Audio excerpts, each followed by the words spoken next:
Api di Bukit Menoreh, karya Singgi Hadi Mintarja. Jilid 252. Apa yang sebenarnya terjadi? Ki Widura semakin mendesak. Kiai Gringsing menarik nafas dalam-dalam. Katanya, sebenarnya tidak pantas aku ceritakan. Tetapi hal ini menyangkut keselamatan Agung Sedayu. Kiai Gringsing termangu-mangu sejenak. Lalu suaranya datar. Saat-saat yang menyakitkan, sebagaimana umumnya anak-anak muda, meskipun sebenarnya waktu itu aku bukannya muda sekali, terjadi sentuhan perasaan antara laki-laki dan perempuan. Sayang sekali bahwa dalam hal ini ada orang ketiga yang ikut terlibat ke dalamnya. Justru saudara sepupu perempuan itu. Aku tidak tahu bagaimana dapat terjadi, kami berdua, aku dan saudara sepupu perempuan itu, telah terlibat ke dalam satu perang tanding. Tetapi aku tidak dapat membunuhnya, meskipun aku memenangkan perkelahian itu, karena aku merasa tidak berwenang untuk melakukannya. Namun keputusan itu telah membuat kami bermusuhan di segala sisa waktu kami. Apakah orang itu tetap dapat mengenali Kiai sampai di hari tuanya? Bertanya Ki Widura. Ia mengenali ilmuku, jawab Kiai Gringsing, dan sudah tentu ia akan mengenali ilmu Agung Sedayu. Ki Widura mengangguk-angguk, sementara itu Kiai Gringsing berkata selanjutnya. Permusuhan itu rasa-rasanya semakin mendalam ketika perempuan yang menjadi persoalan itu akhirnya justru meninggal. Meskipun menurut wujud lahiriahnya ia meninggal karena sakit, tetapi aku curiga bahwa ada usaha dari saudara sepupunya itu untuk membunuhnya dengan racun yang lemah tetapi terus-menerus. Hal itu akan dapat terjadi karena keduanya adalah bersaudara, dan karena itu maka keluarga mereka pun selalu berhubungan. Ki Widura menarik nafas dalam-dalam. Sementara Kiai Gringsing berkata selanjutnya, peristiwa yang terjadi itu hanya satu saat yang pendek dalam keseluruhan garis umurku, tetapi memberikan warna yang khusus. Bagaimana Kiai tahu bahwa orang itu akan dapat berbahaya bagi Agung Sedayu? Apakah orang itu tinggal di sekitar Madiun, atau di sekitar jalan yang akan dilalui pasukan Mataram? Orang itu ada di Madiun. Ia telah mengirimkan murid-muridnya untuk menemukan aku. Tetapi orang itu berpesan bahwa tidak boleh seorang pun di antara mereka berbuat sesuatu. Agaknya orang itu mendengar tentang perguruan orang bercambuk, sehingga luka itu telah diungkitnya lagi, berkata Kiai Gringsing. Lalu, tidak ada di antara murid-muridnya yang tumbuh sebagai orang itu sendiri. Karena itu, menurut perhitungannya, jika muridnya berani melakukan sesuatu atas orang bercambuk, maka mereka tentu akan dapat dikalahkan. Kapan Kiai bertemu untuk yang terakhir kalinya? Bertanya Ki Widura. Aku belum menemuinya, karena ketika aku berada di Madiun seorang muridnya menemui aku. Aku tidak tahu bagaimana ia tahu bahwa aku berada di Madiun. Tetapi ia banyak berhubungan dengan para senapati dan pemimpin pemerintahan di Madiun. Kiai Gringsing berhenti sejenak, lalu, tetapi aku tidak dapat memenuhi undangannya untuk datang ke padepokannya. Karena itu maka ia telah mengirimkan pesan lewat muridnya, bahwa sampai kapanpun orang itu akan tetap menunggu. Aku atau kepercayaanku atau siapapun yang menurut orang itu akan dapat menyelamatkan aku. Apakah sebabnya orang itu tidak datang saja kemari? Bertanya Widura. Orang itu tidak terbiasa berbuat apapun di luar lingkungannya. Nampaknya ciri itu sudah nampak sejak ia muda. Ia lebih banyak berbuat di lingkungannya sendiri, berkata Kiai Gringsing. Lalu katanya pula, karena itu, selama ini aku tidak pernah mencemaskan Agung Sedayu. Baru ketika ia harus berangkat ke Madiun, aku telah memikirkannya. Aku menduga, bahwa dari para petugas Sandi Madiun ia akan dapat menyadap keterangan orang-orang terpenting yang akan ikut serta berada di dalam pasukan Panembahan Senapati. Di antaranya ia tentu akan menunggu kedatangan orang bercambuk itu sendiri. Tetapi jika yang datang Agung Sedayu, maka Agung Sedayu akan dapat menjadi sasaran dendamnya. Berapa umur orang itu? Jika ia seumur Kiai, maka ia pun tentu sudah sangat tua seperti Kiai, berkata Ki Widura. Ia lebih muda dari aku meskipun tidak terlalu banyak, jawab Kiai Gringsing. Ki Widura mengerutkan keningnya, hampir di luar sadarnya ia bertanya, 3 atau 4 tahun, begitu Kiai? Aku tidak jelas, tetapi mungkin lebih dari itu, jawab Kiai Gringsing. Ki Widura termangu-mangu, tetapi menurut ingatannya, 5 tahun yang lalu, Kiai Gringsing justru merupakan seorang yang tidak terkalahkan. Kiai Gringsing agaknya dapat mengetahui perasaan Ki Widura. Karena itu, maka Kiai Gringsing pun berkata, Ki Widura, kita sama-sama tidak tahu betapa perkembangan ilmu orang itu. Itulah sebabnya, aku harus meyakinkan diriku, bahwa Agung Sedayu telah sampai ke puncak kemampuannya. Kekurangannya yang selapis tipis dari ilmu tingkat terakhir dari ilmu cambuk, telah ditutupnya dengan ilmu yang juga dikuasainya dengan baik. Agung Sedayu mampu membangunkan tenaga cadangannya sampai tuntas. Ia memiliki ilmu kebal yang matang, kemampuannya melepaskan serangan dengan sorot matanya, dilengkapi dengan puncak ilmu cambuknya yang mampu menyerang dari jarak jauh pula. Kemampuannya meringankan tubuhnya, serta ilmu sabta indranya. Agung Sedayu juga memiliki kekebalan terhadap segala macam racun dan bisa. Bahkan jika diperlukan, Agung Sedayu dapat mengeterapkan ilmu Kakang Kawa Adi Ari-Ari atau yang sejenis dengan itu. Kumpulan dari beberapa macam ilmu itu telah melengkapi ilmu cambuknya itu. Kecuali itu, jenis-jenis ilmu yang terdapat di dalam kitab itu semua telah dibacanya, dan terpahat di dalam dinding ingatannya. Setiap saat ingatan itu dapat diungkitnya, dan ia pun akan dapat menjalani laku untuk menguasainya dan melakukannya. Ki Widura menarik nafas dalam-dalam. Katanya, Agung Sedayu memang memiliki bekal yang cukup. Kita dapat meyakini itu. Ketika aku mencoba kemampuannya, aku sudah yakin. Ia sudah sampai pada satu tataran yang sulit untuk ditumbangkan. Aku hampir mengalami kesulitan, meskipun aku tahu bahwa tidak ada niat dari Agung Sedayu untuk membunuh lawannya dengan ilmu cambuk dalam tataran tertinggi. Jika saat itu ia mempergunakannya, maka ia memang tidak mempunyai pilihan lain, berkata Kiai Gringsing. Kiai telah mengerahkan tenaga Kiai yang sudah melemah dengan agak berlebihan, berkata Ki Widura, karena itu, keadaan Kiai menjadi sangat lemah.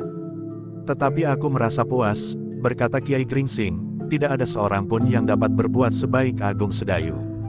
Pada umurnya yang masih terhitung muda itu, ia sudah memiliki ilmu yang jarang ada duanya. Tetapi Kiai, berkata Ki Widura, bagaimana dengan murid Kiai yang muda? Bagaimana jika orang itu kebetulan telah memilih Swandaru sebagai sasaran? Kiai Gringsing menegang sejenak, namun kemudian katanya, tidak Ki Widura. Orang itu tidak akan tahu bahwa ada orang lain yang turun ke medan dari keturunan ilmu orang bercambuk. Nama Swandaru tidak akan banyak dikenal sebagaimana nama Agung Sedayu. Anak itu tentu tidak akan disebut-sebut sebagai orang penting di antara orang-orang berilmu tinggi dari Mataram. Bahkan mungkin malahan nama Gelagah Putihlah yang akan disebut. Apalagi mereka yang telah mengenal cara dan gaya hidup Raden Rangga semasa hidupnya.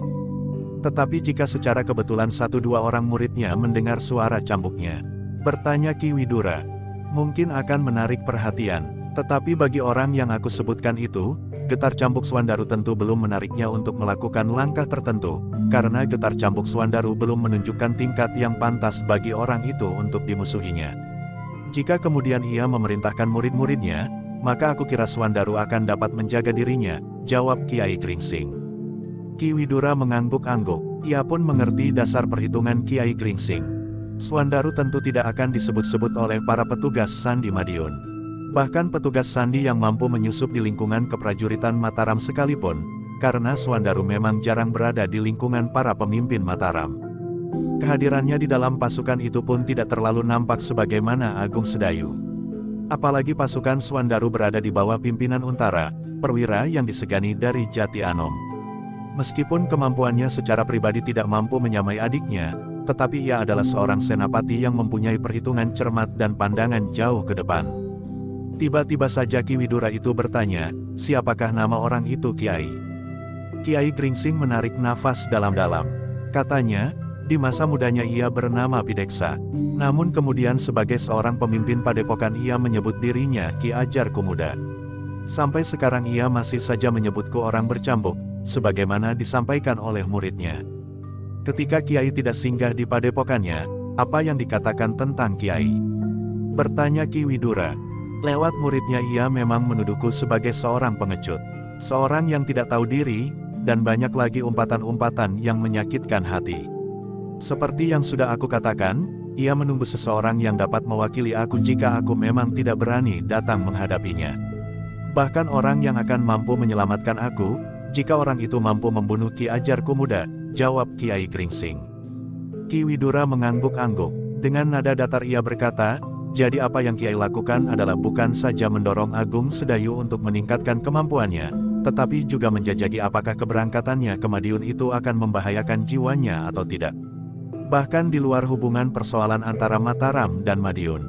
Kiai Gringsing mengangguk-angguk. Katanya, Iya, agaknya memang demikian. Setelah aku tahu bahwa bekal Agung Sedayu sudah cukup, hatiku memang menjadi tenang. Seandainya sesuatu terjadi atasnya, semuanya aku serahkan kepada Yang Maha Agung. Namun sebagai manusia aku sudah membuat perhitungan-perhitungan. Ya Kiai, jawab Ki Widura, dengan demikian kita tidak menjerumuskan orang lain dalam kesulitan. Kiai Gringsing mengangguk-angguk, namun kemudian ia pun berkata, kita akan selalu berdoa. Ya Kiai, bukan saja bagi Agung Sedayu, tetapi juga bagi kita semuanya. Bagi Mataram, dan bagi Madiun, agar mereka menemukan cara yang lebih baik untuk memecahkan persoalan daripada dengan kekerasan, berkata Ki Widura. Kiai Gringsing menarik nafas dalam-dalam. Katanya, tetapi tidak ada yang dapat menyalahkan Panembahan Senapati jika dia mengambil langkah itu. Ia sudah cukup berusaha, namun kenyataan yang dihadapinya ternyata tidak seperti yang diharapkannya. Ki Widura menarik nafas dalam-dalam. Katanya, yang harus terjadi itu memang akan terjadi. Kiai Gringsing tidak segera menjawab. Bahkan katanya kemudian hampir berbisik. Marilah segalanya kita serahkan kepada Yang Maha Kuasa. Ki Widura mengangguk kecil, namun nampaknya Kiai Gringsing yang lemah itu ingin tidur barang sejenak. Karena itu, maka Ki Widura pun telah minta diri untuk kembali ke biliknya di rumah sebelah. Jika perlu, Kiai dapat memanggil aku, berkata Ki Widura. Silahkan beristirahat, Ki Widura. Aku pun akan tidur untuk menyegarkan tubuhku, desis Kiai Gringsing. Aku akan menempatkan seorang cantrik di muka pintu bilik Kiai, berkata Ki Widura. Terima kasih, sahut Kiai Gringsing, yang kemudian bangkit terlatih-tatih dibantu oleh Ki Widura. Kiai Gringsing terlalu memaksa diri untuk menilai tingkat kemampuan Agung Sedayu, berkata Ki Widura kepada diri sendiri. Seandainya ia bukan orang yang tahu benar tentang obat-obatan, maka aku kira keadaannya akan menjadi lebih parah. Demikianlah, sesaat kemudian Kiai Gringsing pun telah berbaring di dalam biliknya, sedangkan Widura telah meninggalkan bangunan induk, dan berpesan agar seorang di antara para cantrik berada di depan pintu bilik Kiai Gringsing. Kiai Gringsing yang sedang dalam keadaan lemah itu mungkin memerlukan bantuannya. Malam itu di perkemahannya, Agung Sedayu dan Gelagah Putih pun telah berbaring pula. Demikian pula Prastawa dan Ki Gede. Beberapa orang pengawal telah ditugaskan untuk berjaga-jaga, khusus di antara para pengawal Tanah Perdikan, sebagaimana para pengawal dari Pegunungan Sewu dan para prajurit Mataram. Sementara itu di luar perkemahan terdapat petugas-petugas gabungan yang mengawasi seluruh perkemahan. Menjelang tengah malam, mereka telah dikejutkan oleh derap kaki kuda yang memasuki perkemahan. Agung Sedayu yang berbaring tidak terlalu jauh dari induk perkemahan bersama Gelagah Putih, telah terbangun pula. Sementara dua orang berkuda telah dihentikan di depan perkemahan yang lengang itu. Siapa kalian? Bertanya para petugas. Orang berkuda itu tidak segera menjawab. Seorang di antara mereka ternyata telah terluka, agak parah. Sedangkan yang lain pakaiannya juga terkena percikan darah.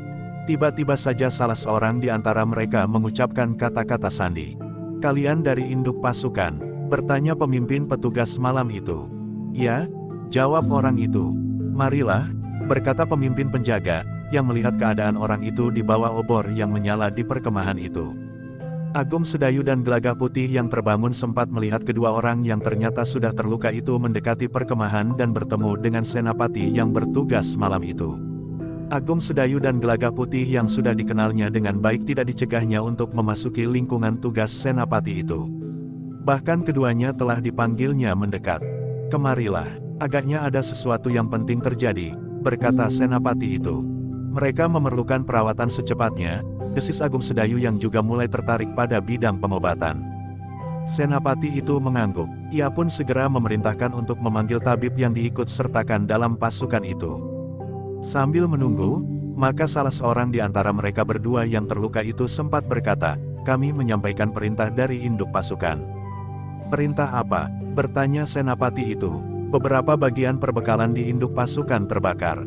Untung segera dapat dicegah sehingga tidak menjalar. Meskipun kerugian tidak terlalu banyak berpengaruh, tetapi kemungkinan buruk itu jangan terjadi di sini. Masih ada sehari perjalanan besok, jawab orang yang terluka itu. Senapati yang menerima penghubung itu menjadi tegang. Sementara itu penghubung itu melanjutkan, agaknya usaha untuk menghancurkan perbekalan tidak hanya akan dilakukan di induk pasukan. Karena itu, Maka kami dan 2 orang penghubung yang lain telah diperintahkan untuk menghubungi sayap-sayap pasukan. Senapati itu mengangguk-angguk, tetapi ia sadar bahwa hal itu tidak boleh terjadi di sayap kiri. Karena itu, maka ia pun segera memerintahkan seorang prajurit untuk menghubungi para petugas yang sedang berjaga-jaga. Cepat, perintah senapati itu. Begitu prajurit itu bergerak, maka tabib yang dipanggil oleh senapati itu telah datang. Rawat kedua orang itu, perintah senapati yang bertugas itu. Tabib itu pun dengan cepat bersama pembantunya segera merawat kedua penghubung yang terluka itu. Sambil menyeringai menahan pedih oleh obat-obatan yang ditaburkan di lukanya, penghubung itu bercerita. Dalam perjalanan kemari, kami terpaksa menghindari orang-orang yang mencegat kami. Nampaknya mereka sudah memperhitungkan bahwa dari induk pasukan akan dikirim penghubung untuk memberitahukan usaha untuk menyerang perbekalan. Untunglah kami masih mendapat perlindungan yang maha agung. Meskipun kami terluka, namun kami dapat menyelamatkan diri sampai di sini. Agung Sedayu dan Gelagah Putih yang ikut mendengarkan keterangan penghubung itu pun merasa wajib untuk ikut mengamankan perbekalan yang dibawa oleh pasukan di sayap kiri itu. Karena itu, maka keduanya pun telah minta diri untuk pergi ke perondan. Demikian Agung Sedayu dan Gelagah Putih menemui petugas yang menjaga perkemahan itu. Ia segera mendapat keterangan bahwa prajurit yang nganglang memang telah melihat sosok-sosok bayangan yang mencurigakan. Sekelompok prajurit sedang mengejar mereka, berkata pemimpin peronda itu. Agung Sedayu dan Gelagah Putih mengangguk-angguk. Namun terasa jantungnya memang berdebaran. Karena itu, maka keduanya pun telah pergi ke tempat perbekalan disimpan di antara kuda-kuda yang dipergunakan untuk mengangkutnya. Namun ternyata bahwa perbekalan di sayap kiri itu telah tersimpan dengan baik.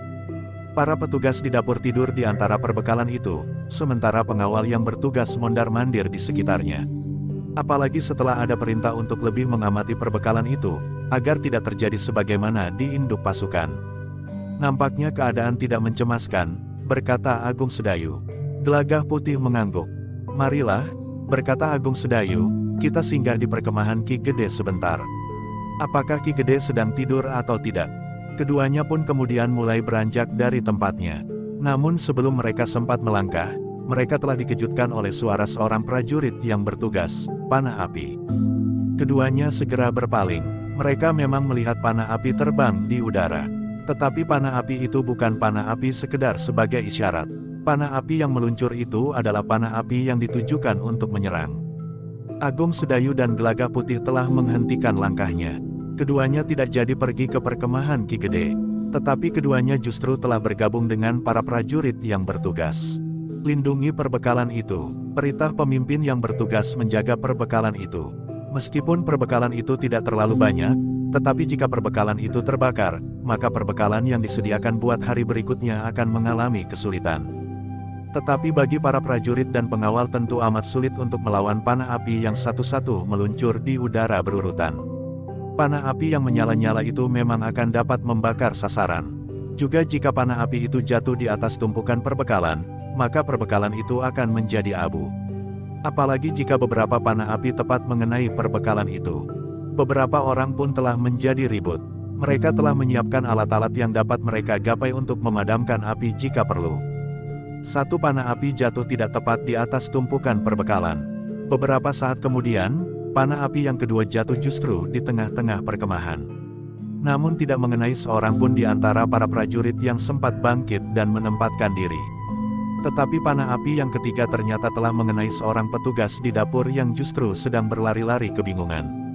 Hati-hati, kalian dapat melihat arah panah api itu, teriak pemimpin prajurit yang bertugas. Sementara beberapa orang berusaha menolong orang yang terkena panah api itu. Dalam pada itu Agung Sedayu pun berkata, Gelagah Putih, bawa sekelompok pengawal, cari orang-orang yang melemparkan panah api itu. Lalu katanya kepada seorang pengawal yang ada di dekatnya, beri aku busur dan anak panah. Cepat. Semuanya berjalan cepat. Gelagah Putih telah berlari ke perkemahan para pengawal tanah perdikan. Bersama Prastawa dan beberapa orang pengawal yang bertugas malam itu, ia telah berlari memasuki padang perdu, menuju ke arah asal panah api itu. Sementara itu, Agung Sedayu telah mendapatkan sebuah busur dan seendong anak panah. Beberapa orang sempat menjadi heran melihat Agung Sedayu memegang busur.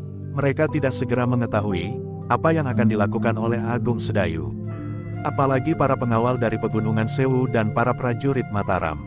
Beberapa masih menunggu-nunggu ketika mereka melihat Agung Sedayu dengan cepat memasang anak panah pada busurnya dan membidik panah api yang meluncur dengan cepat. Mau apa sebenarnya orang Tanah Perdikan Menoreh ini?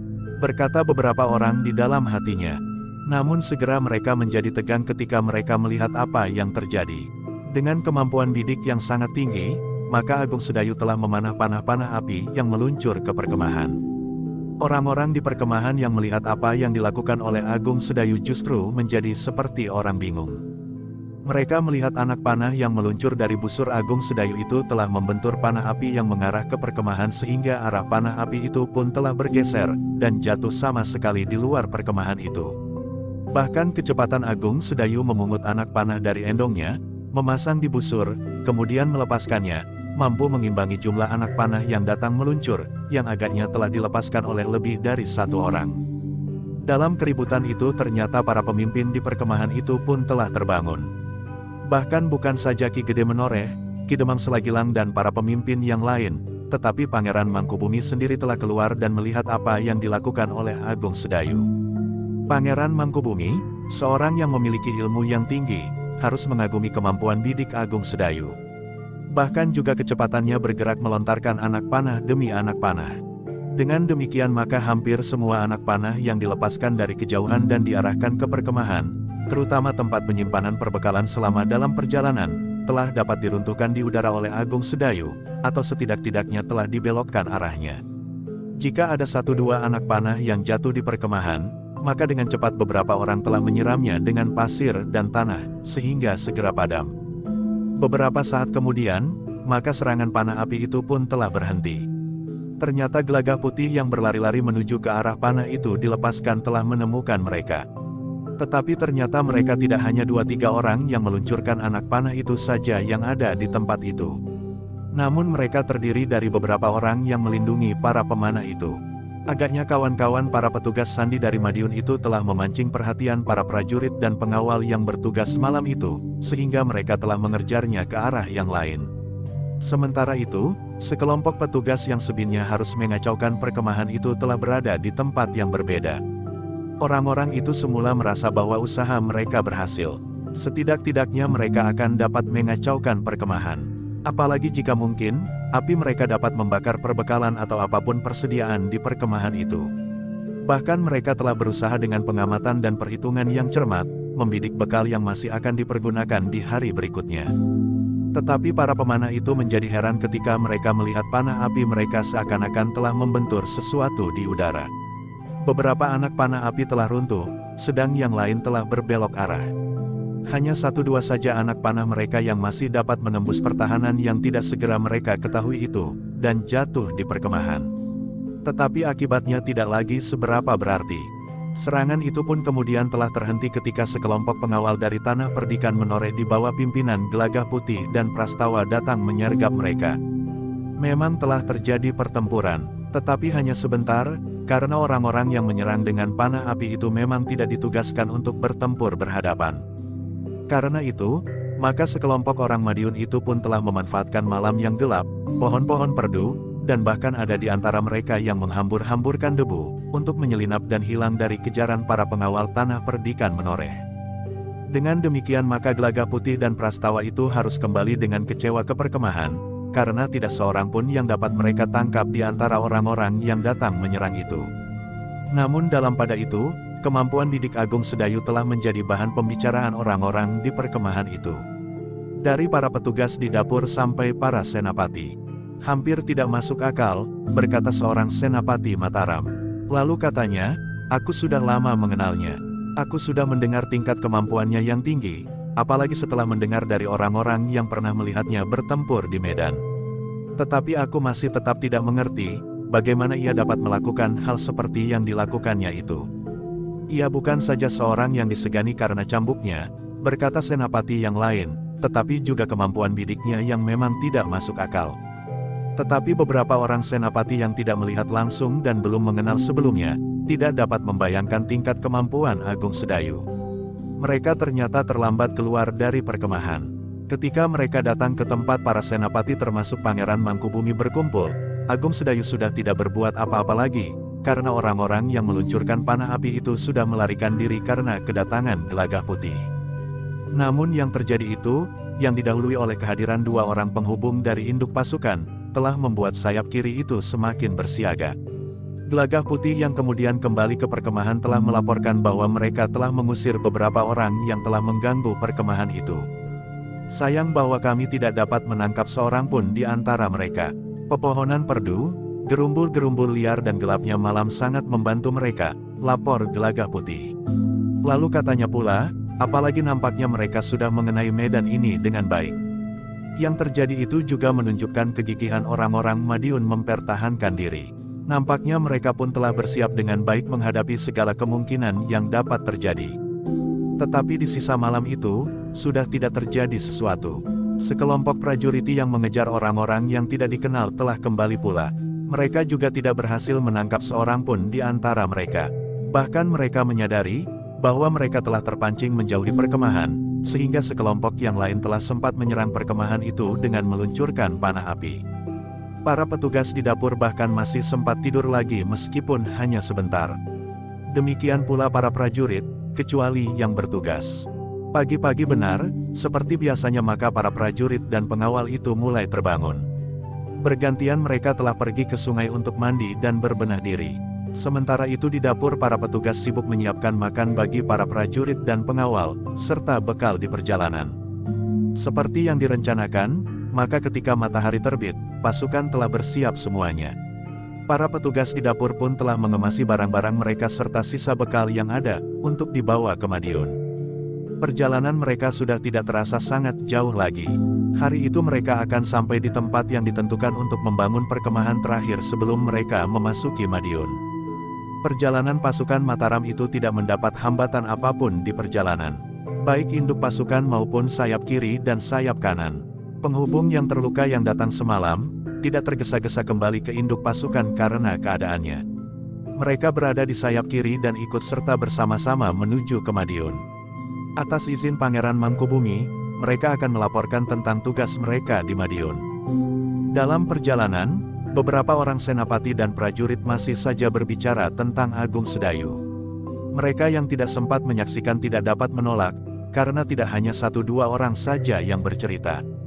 Tetapi banyak sekali. Satu kebetulan, berkata seorang senapati yang umurnya sebaya dengan Agung Sedayu. Ternyata orang itu tidak mampu berbuat apa-apa atas seseorang yang menyamainya dengan ledakan-ledakan cambuknya di malam pertama kita berkemah. Tetapi Agung Sedayu pun selamat.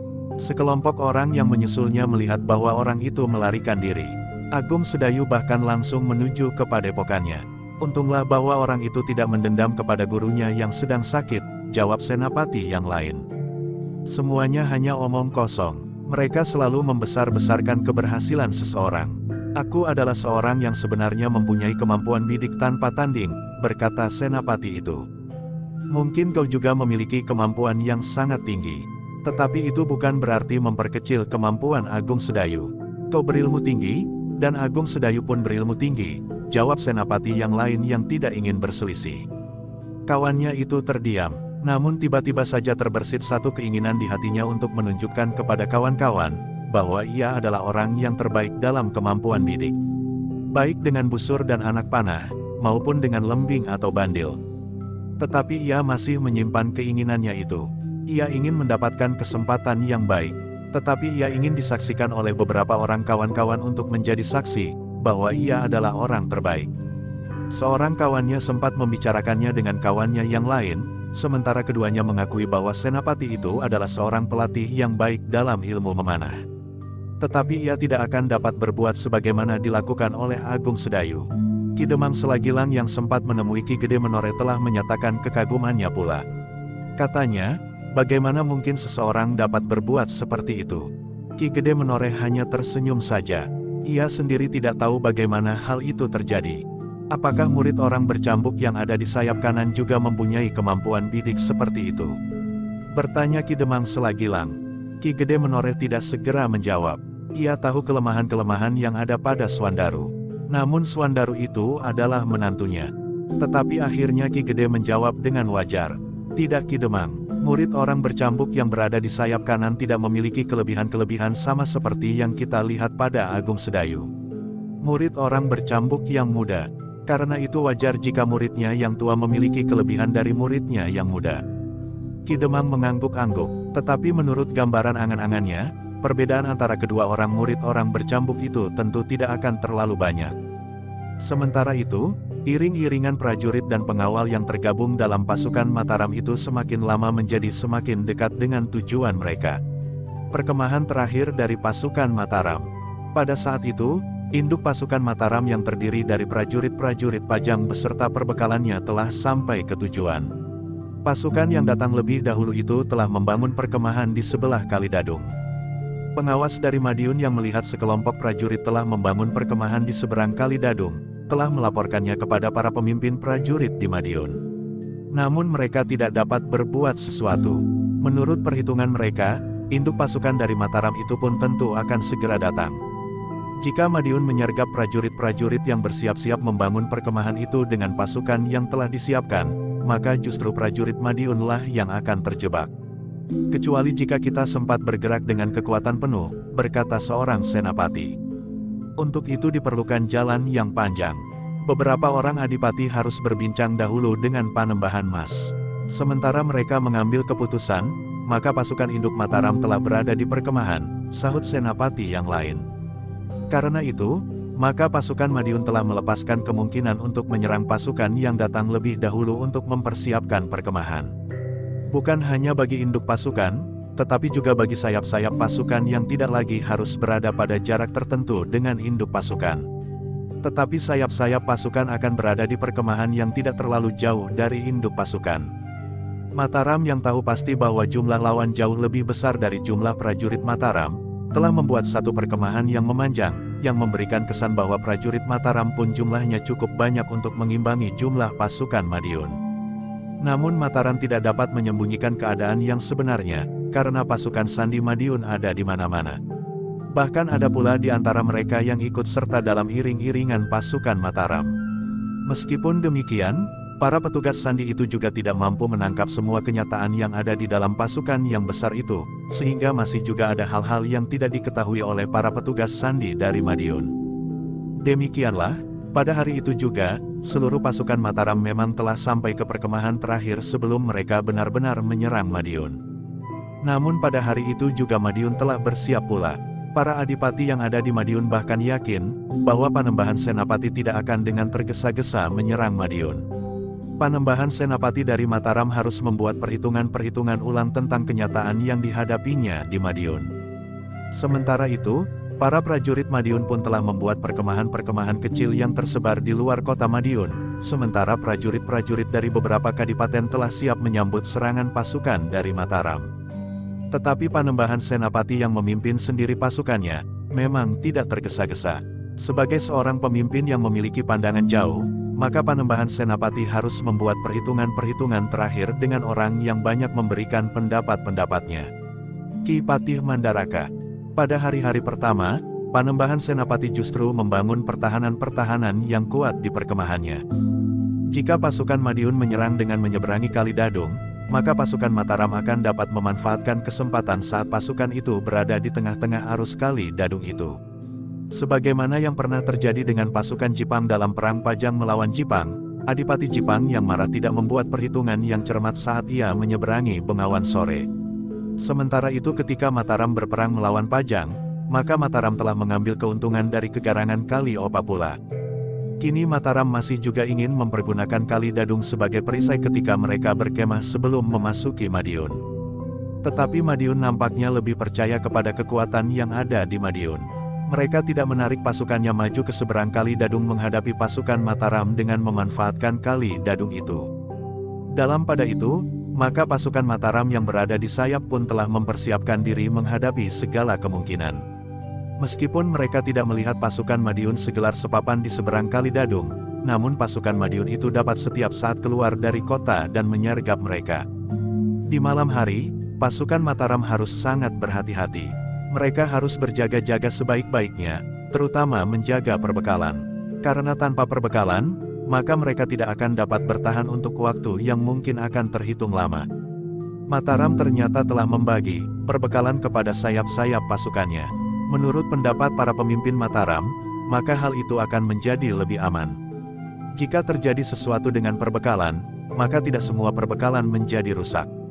Namun para prajurit dan pengawal dari Mataram, baik di induk pasukan maupun di sayap-sayapnya, telah membangun tempat-tempat pengawasan khusus untuk melindungi terhadap serangan-serangan panah berapi, sebagaimana pernah mereka alami sebelumnya. Malam pertama mereka di perkemahan, memang tidak terjadi sesuatu. Di sayap kiri, Ki Gede, Agung Sedayu dan Gelaga Putih hampir tidak tertidur semalam suntuk. Mereka yang masih belum tahu pasti keadaan di sekitarnya, merasa bahwa mereka benar-benar harus bersiap-siap menghadapi kemungkinan yang paling buruk sekalipun. Ternyata bukan hanya Ki Gede yang berada di antara para pengawal yang bertugas. Tetapi Ki Demang Selagilang pun hampir semalam suntuk hilir mudik di antara para pengawalnya yang tertidur nyenyak, kecuali yang bertugas. Bahkan Pangeran Mangkubumi pun setiap saat selalu menerima para senapati yang menjadi pembantu-pembantu, khususnya untuk menerima laporan-laporan tentang keadaan seluruh pasukan.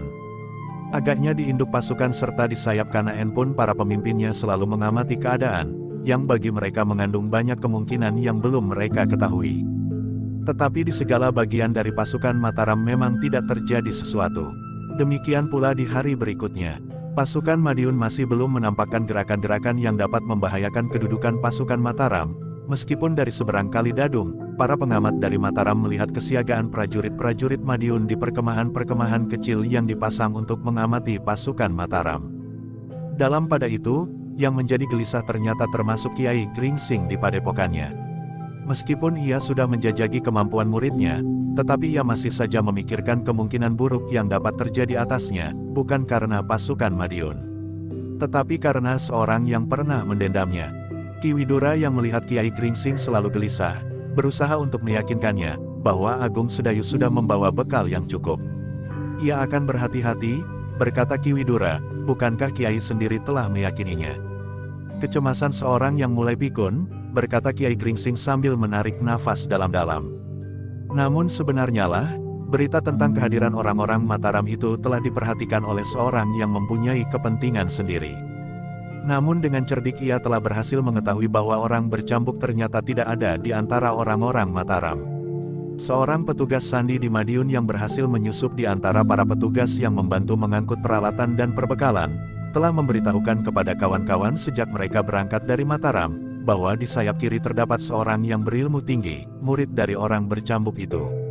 Pada saat-saat terakhir orang itu sempat meninggalkan surat di tempat yang diberinya pertanda sebagaimana pernah disepakati bagi para petugas sandi dari Madiun.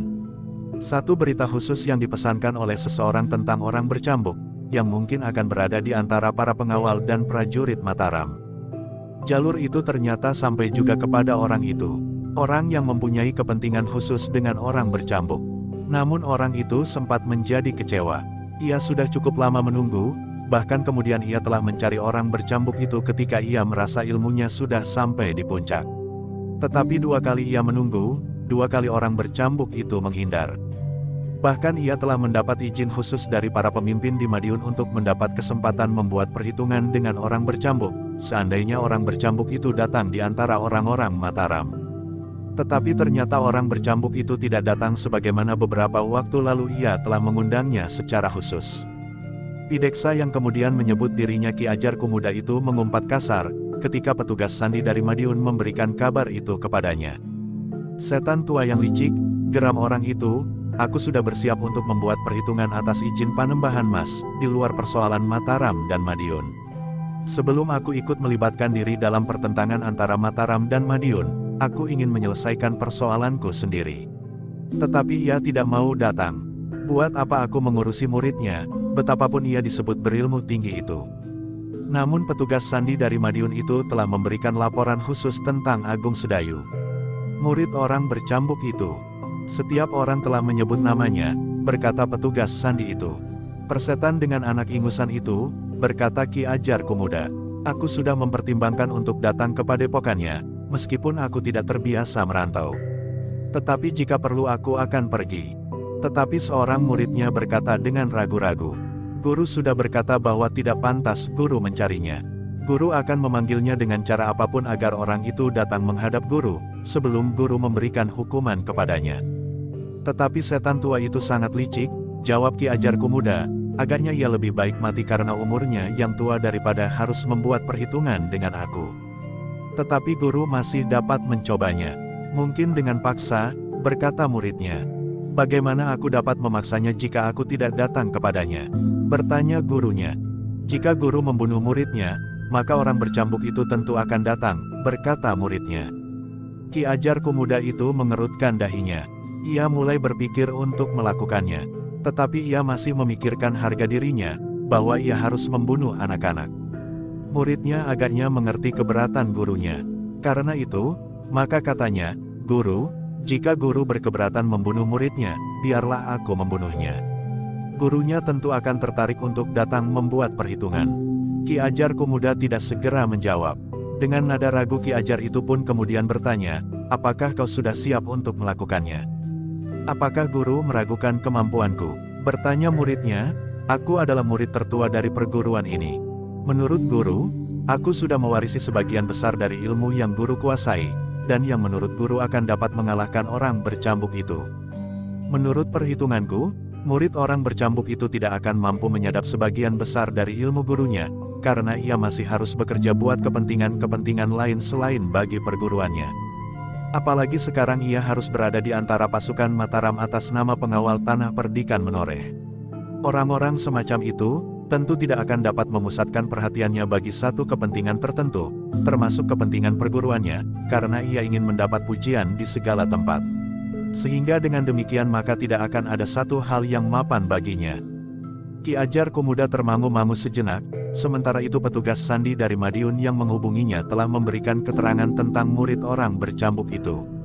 Menurut keterangan itu, murid orang bercambuk yang bernama Agung Sedayu itu adalah seorang yang masih terhitung muda. Tetapi ilmunya sudah sampai pada tataran yang sangat tinggi. Tetapi murid tertua Ki Ajarku muda itu tertawa.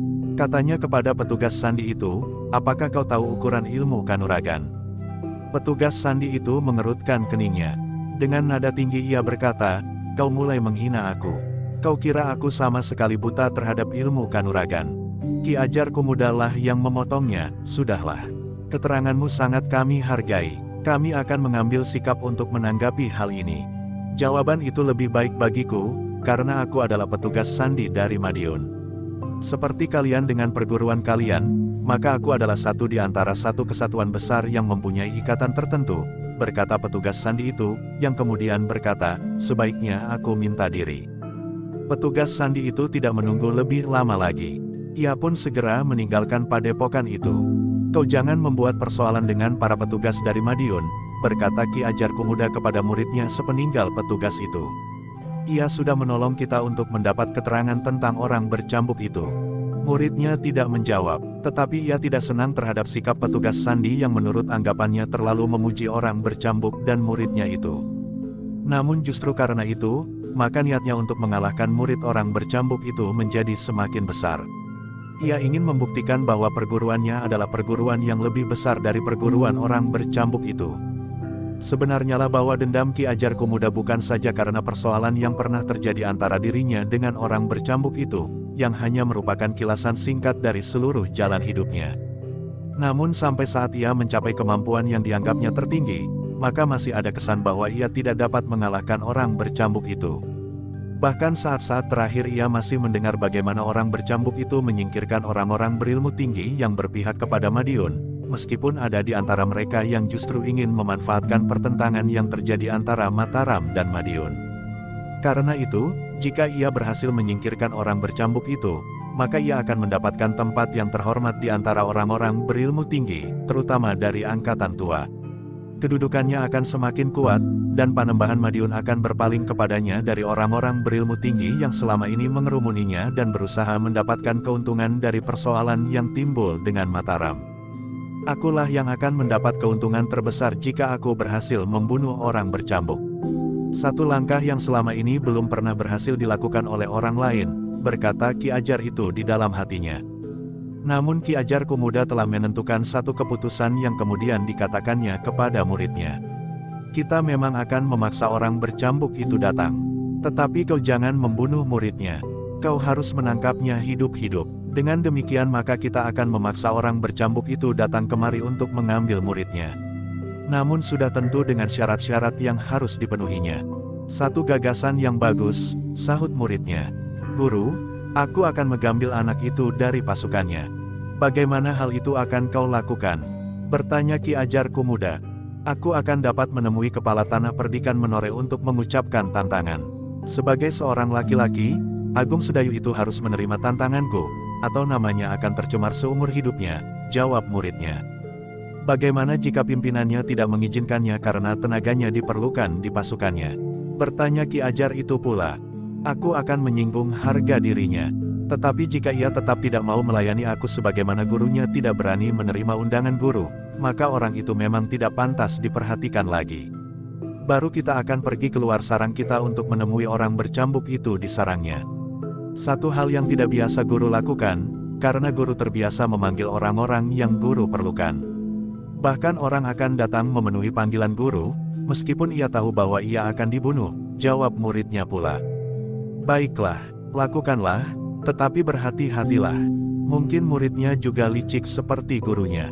Kau akan dapat dijebak oleh orang-orangnya, para pengawal tanah perdikan Menoreh, berkata Ki Ajar. Aku justru akan menemui langsung pimpinan di sayap kiri itu, atau setidak-tidaknya Ki Gede Menoreh, berkata muridnya itu. Tetapi kau harus melakukannya dengan cepat, sebelum pecah perang yang sebenarnya, berkata Ki Ajar. Baik guru, jawab muridnya, jika guru sudah mengizinkan, maka selambat-lambatnya lusa aku akan membawa orang yang disebut-sebut bernama Agung Sedayu itu kepada guru. Tetapi kau harus selalu berhati-hati. Berapa puluh kali akan aku ucapkan pesan itu, karena Agung Sedayu nampaknya memang orang yang berbahaya, sementara kau mempunyai sikap yang sedikit merugikan dirimu sendiri. Kau kadang-kadang merasa bahwa orang lain terlalu bodoh dan lemah. Gurunya berhenti sejenak, lalu, tetapi kali ini aku berpesan dengan sungguh-sungguh, jangan mengabaikan Agung Sedayu. Sekali lagi dan sekali lagi, berhati-hatilah. Muridnya tertawa, katanya, guru tidak pernah berpesan demikian bersungguh-sungguh seperti sekarang ini. Tetapi jangan cemas guru, aku memperhatikan semua pesan guru dengan sungguh-sungguh pula. Baik, berangkatlah, tetapi kau jangan seorang diri, berkata gurunya. Muridnya yang tertua itu pun kemudian minta diri untuk mengatur saudara-saudara seperguruannya yang akan dibawanya mengambil Agung Sedayu. Demikianlah, seperti yang direncanakan, maka murid tertua Ki Ajar itu bersama dengan seorang saudara seperguruannya yang terbaik, yang dalam urutan para murid Ki Ajar adalah justru urutan yang ketiga, telah membicarakan tugas yang dibebankan kepadanya. Murid tertua itu tidak membawa saudaranya dari urutan kedua, karena selain menurut penilaiannya tidak lebih baik dari murid di urutan ketiga, juga karena kadang-kadang saudara seperguruannya di urutan kedua itu mempunyai sikap sendiri. Baiklah, berkata adik seperguruannya itu, tetapi apakah kita akan mempersiapkan saudara-saudara kita yang lain? Jangan menodai nama perguruan kita di hadapan perguruan orang bercambuk. Kita berdua harus dapat menyelesaikan persoalan ini. Kecuali jika mereka curang, berkata murid tertua. Itulah yang aku maksudkan, jawab adik seperguruannya. Bagaimana jika mereka curang, dan mengerahkan para pengawal mereka untuk menangkap kita? Sebenarnya para pengawal itu tidak akan mampu menangkap kita, berkata yang tertua, kita akan dapat melawan sambil menghindar. Jika para pemimpin mereka, yang juga berilmu meskipun tidak terlalu tinggi. Bertanya adik seperguruannya, kita akan mengatasi mereka, jawab saudara tertua itu. Demikian lali, mereka sepakat untuk berangkat berdua saja. Sementara itu kepada saudara seperguruannya pada urutan kedua, ia berpesan agar selalu menghadap gurunya, karena murid yang tertua itu akan mengemban lugas di luar padepokan. Kemana? Bertanya saudara seperguruannya itu. Jika aku pulang, maka aku akan membawa sesuatu untukmu, jawab yang tertua. Saudara seperguruannya hanya mengangguk-angguk saja. Ia tidak memaksa saudaranya yang tertua mengatakan, tugas apa yang sedang diembannya itu. Murid tertua Ki Ajar itu memang tidak ingin menunda-nunda lagi. Ia ingin dengan cepat menyelesaikan tugasnya itu dengan baik. Dengan penuh kesungguhan murid tertua Ki Ajar Kumuda itu berusaha untuk menyelesaikan tugasnya. Ia sadar sepenuhnya bahwa jika gurunya berhasil, maka gurunya tentu akan mendapat tempat yang paling baik di sisi Panembahan Madiun, dan di antara para adipati yang telah datang ke Madiun untuk bersama-sama dengan Panembahan Madiun melawan Mataram.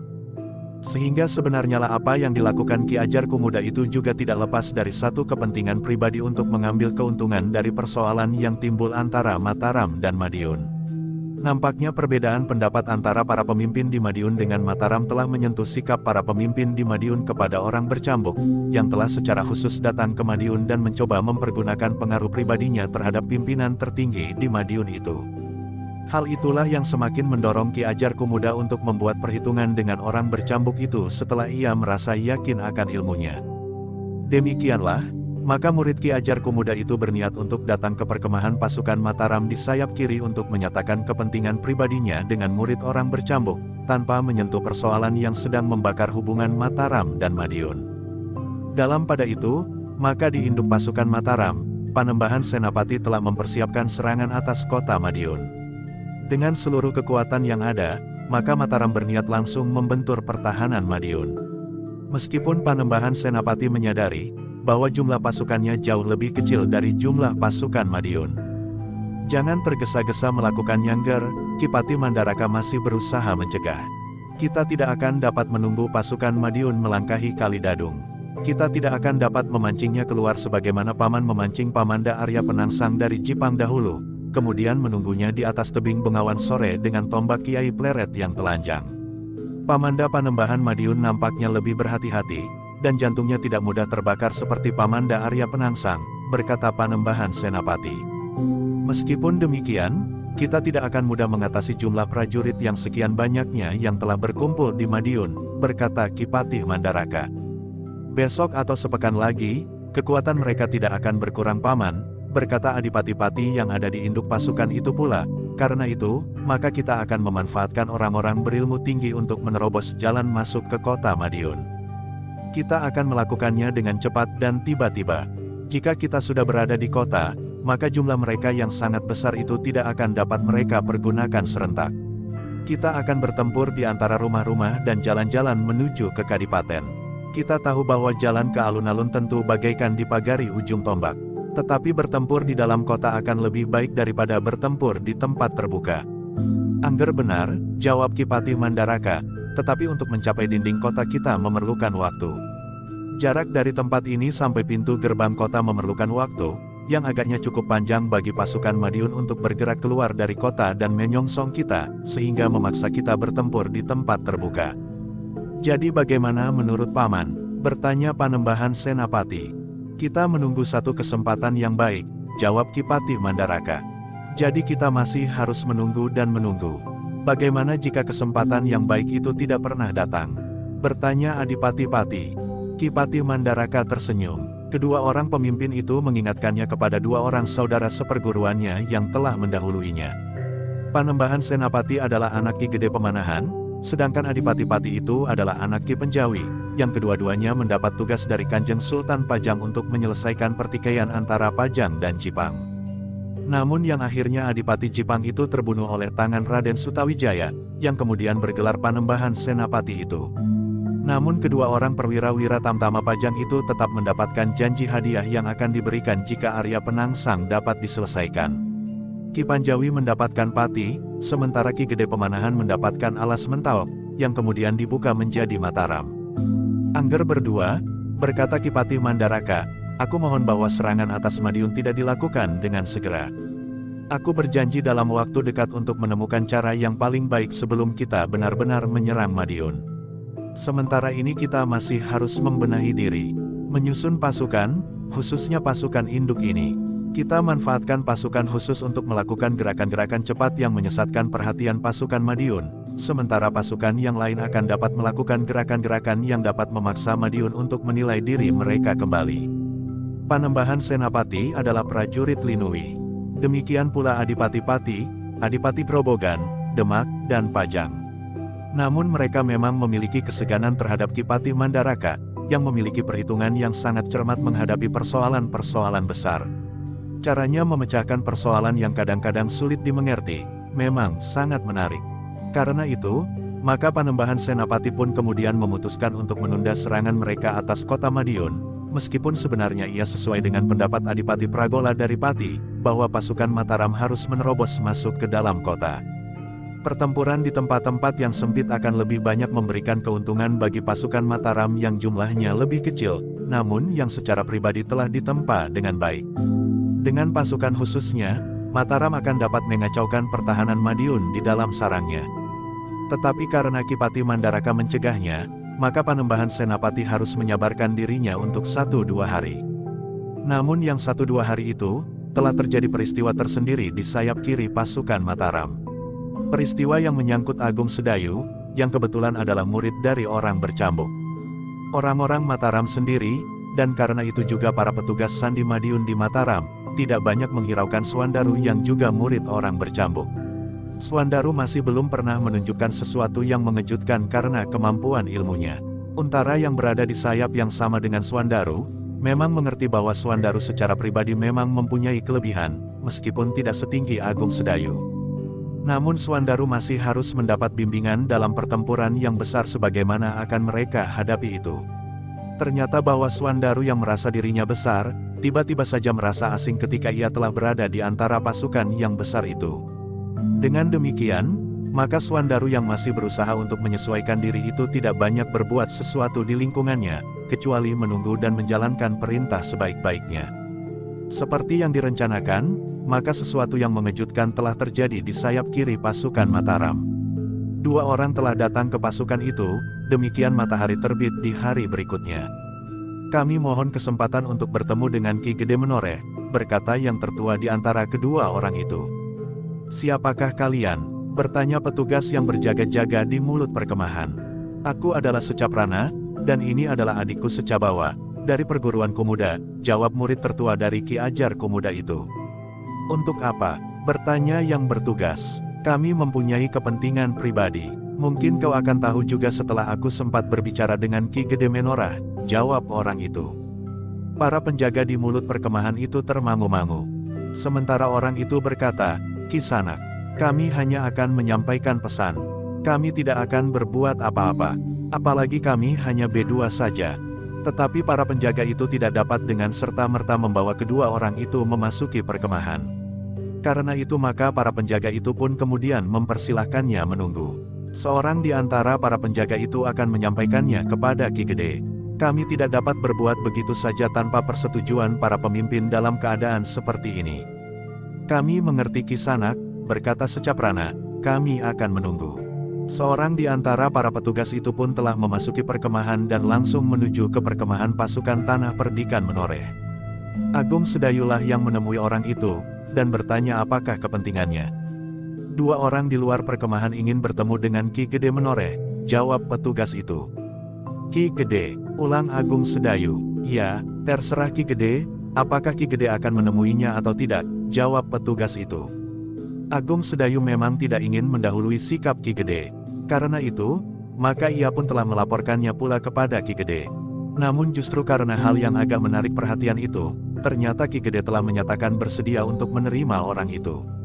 Tetapi bukan mereka yang dipersilahkan memasuki perkemahan. Namun Ki Gede lah yang akan menemui mereka di luar perkemahan. Kedua orang yang belum dikenal itu memang membuat Ki Gede menjadi berdebar-debar. Demikian pula Agung Sedayu dan Gelagah Putih yang menyertainya. Namun nampaknya kedua orang itu memang tidak ingin berbuat sesuatu. Sambil tersenyum-senyum kedua orang itu mengangguk hormat. Seorang di antara mereka bertanya, "Apakah aku berhadapan dengan Ki Gede Menoreh?" "Ya Kisanak, aku adalah Ki Gede Menoreh," jawab Ki Gede. "Syukurlah bahwa Ki Gede Menoreh sendiri bersedia menerima kedatanganku," desis orang itu, yang kemudian katanya, "Ki Gede, perkenankanlah aku langsung menyatakan maksud kedatanganku. Aku adalah murid Ki Ajar Kumuda. Aku mendapat tugas untuk memanggil murid orang bercambuk yang bernama Agung Sedayu." Ki Gede terkejut. Sambil mengerutkan keningnya ia bertanya, "Ada apa dengan Agung Sedayu?" "Guruku memerlukannya," jawab Secaprana. "Apakah kau sudah mengenai orang yang bernama Agung Sedayu itu?" bertanya Ki Gede. "Aku sendiri belum mengenalnya, tetapi ia adalah murid orang bercambuk. Guru mempunyai kepentingan dengan orang itu." Ki Gede Menoreh termangu-mangu sejenak. Dipandanginya kedua orang yang nampaknya cukup hormat dan mengenai unggah-ungguh. Tetapi kemudian terasa bahwa ada sesuatu yang kurang wajar pada kedua orang itu. "Kisanak," berkata Ki Gede Menoreh, "apa hubungannya antara gurumu dan orang bercambuk itu?" Tentu ada sesuatu. Karena itu, maka sebaiknya Agung Sedayu datang saja menghadap guru. Guru akan menjelaskan hubungannya dengan orang bercambuk, jawab Secaprana. Saat ini Agung Sedayu memang berada di pasukan ini, tetapi dalam rangka tugasnya yang penting. Karena itu, maka sebaiknya kau katakan saja kepada gurumu, bahwa dipersilahkan gurumu itu datang kemari. Aku akan menerimanya di sini, berkata Ki Gede menoreh. Maaf Ki Gede, berkata Secaprana, guru tidak terbiasa pergi kemana-mana.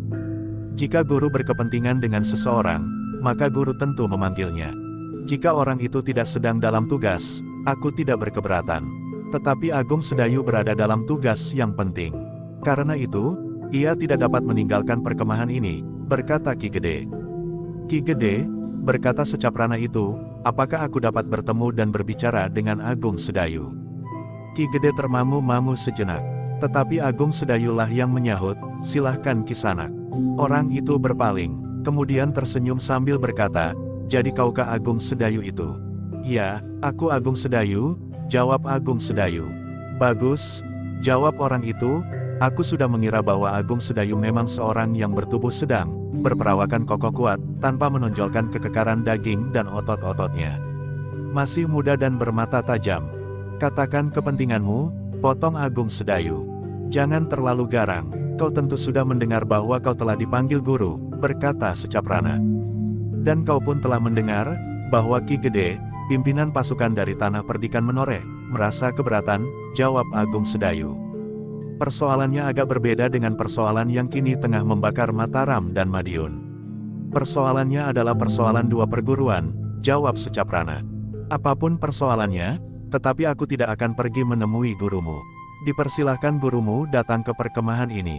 Kami akan menerima dengan baik, jawab Agung Sedayu. Baiklah aku berterus terang, berkata Secaprana, guru mempunyai persoalan dengan orang bercambuk. Apakah gurumu akan mengirimkan pesan bagi guruku? Bertanya Agung Sedayu. Tidak, jawab Secaprana, 2 kali guruku menunggu kedatangan orang bercambuk. Tetapi ia tidak datang, karena yang sekarang ada adalah muridnya, maka kau dipanggil oleh guruku untuk mengambil alih tanggung jawab gurumu. Sebaiknya kau tidak usah menolak, karena guruku tidak terbiasa melepaskan begitu saja orang yang menolak perintahnya. Agung Sedayu menarik nafas dalam-dalam. Ia sadar, bahwa ternyata ia telah berhadapan dengan persoalan lain. Persoalan antara gurunya dan guru orang itu. Namun dalam pada itu, Ki Gedelah yang menjawab, sudahlah.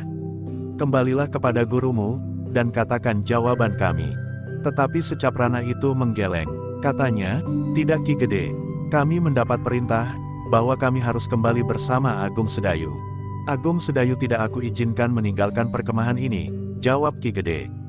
Orang itu menarik nafas dalam-dalam. Tiba-tiba saja suaranya menjadi berat, Ki Gede. Jika Agung Sedayu tidak mau pergi bersamaku, maka aku terpaksa mempergunakan cara lain.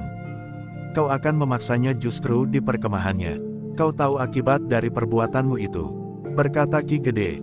Orang itu tertawa, katanya, aku sudah memperhitungkan kemungkinan ini. Jika Ki Gede tidak mengizinkan, maka aku akan mempergunakan cara seorang laki-laki. Cara seorang laki-laki, bertanya Ki Gede. Ya, aku tantang Agung Sedayu berperang tanding. Jika aku kalah, aku batalkan niatku membawanya ke padepokan. Tetapi jika ia kalah, ia harus tunduk kepadaku, berkata Secaprana. Jika salah seorang di antara kalian mati, bertanya Ki Gede.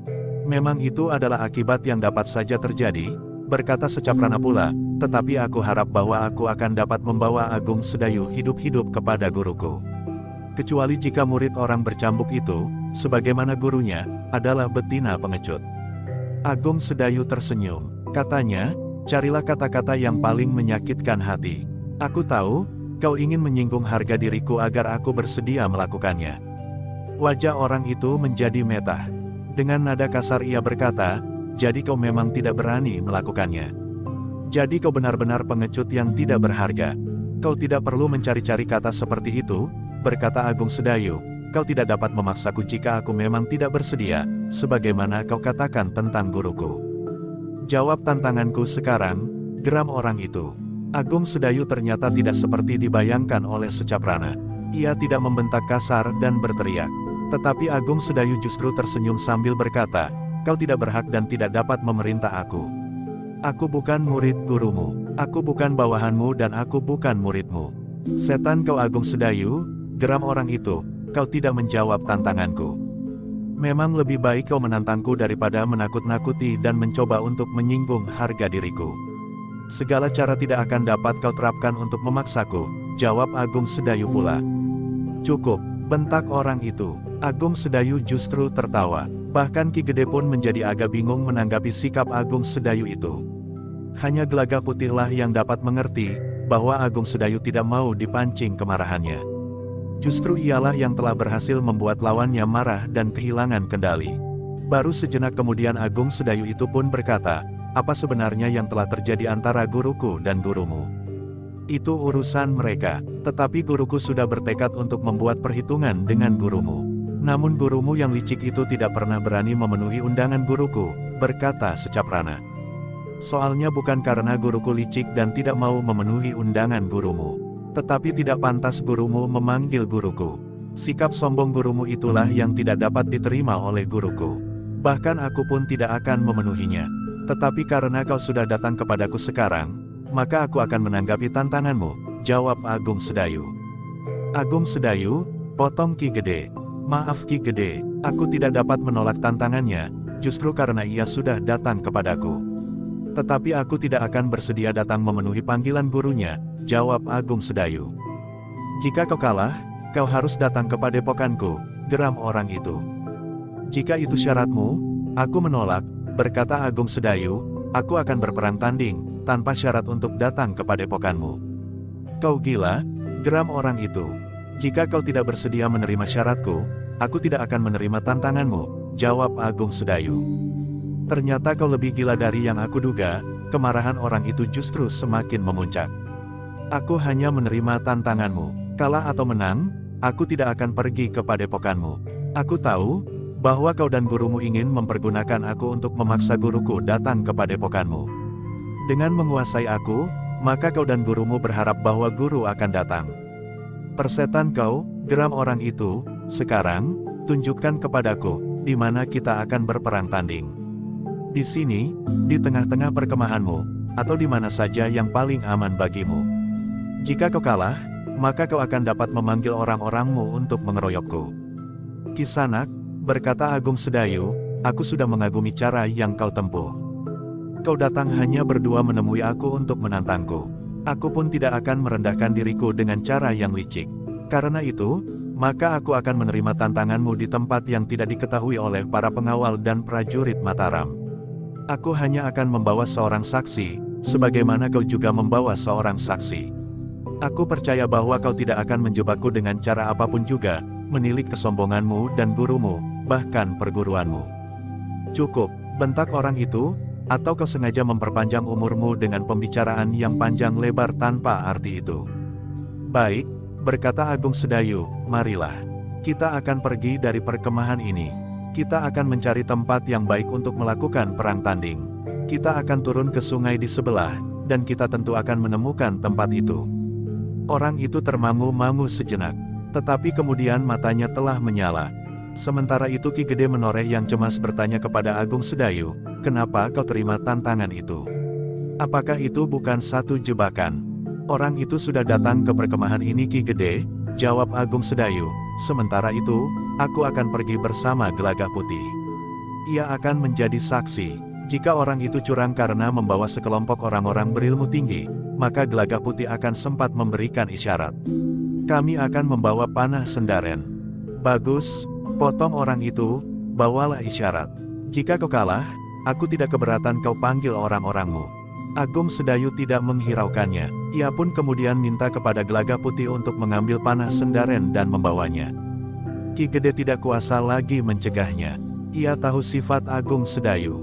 Meskipun kadang-kadang ia sulit untuk mengambil keputusan yang cepat, namun ia pun termasuk orang yang sulit untuk mengorbankan harga dirinya, apalagi harga diri perguruannya, jika ia sudah mulai merasa tersinggung. Namun ternyata Agung Sedayu itu masih berpesan, Ki Gede, aku mohon hal ini tidak diketahui oleh orang lain, apapun yang terjadi atas diriku. Panah sendaren itu pun hanya diketahui oleh Ki Gede, dan barangkali Prastawa.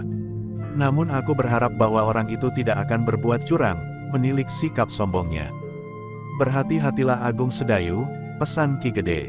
Aku akan berhati-hati Ki Gede, jawab Agung Sedayu. Gelagah Putih yang kemudian membawa panah Sendaren pun kemudian telah mendapat beberapa pesan dari Ki Gede. Demikianlah, 4 orang itu pun kemudian telah meninggalkan perkemahan. Semakin lama semakin jauh, mereka menuju ke tanggul sebuah sungai yang mengalir di sebelah padang perdu itu. Ternyata kau bukan seorang yang berhati baja sebagaimana sikapmu yang sombong, geram Secaprana.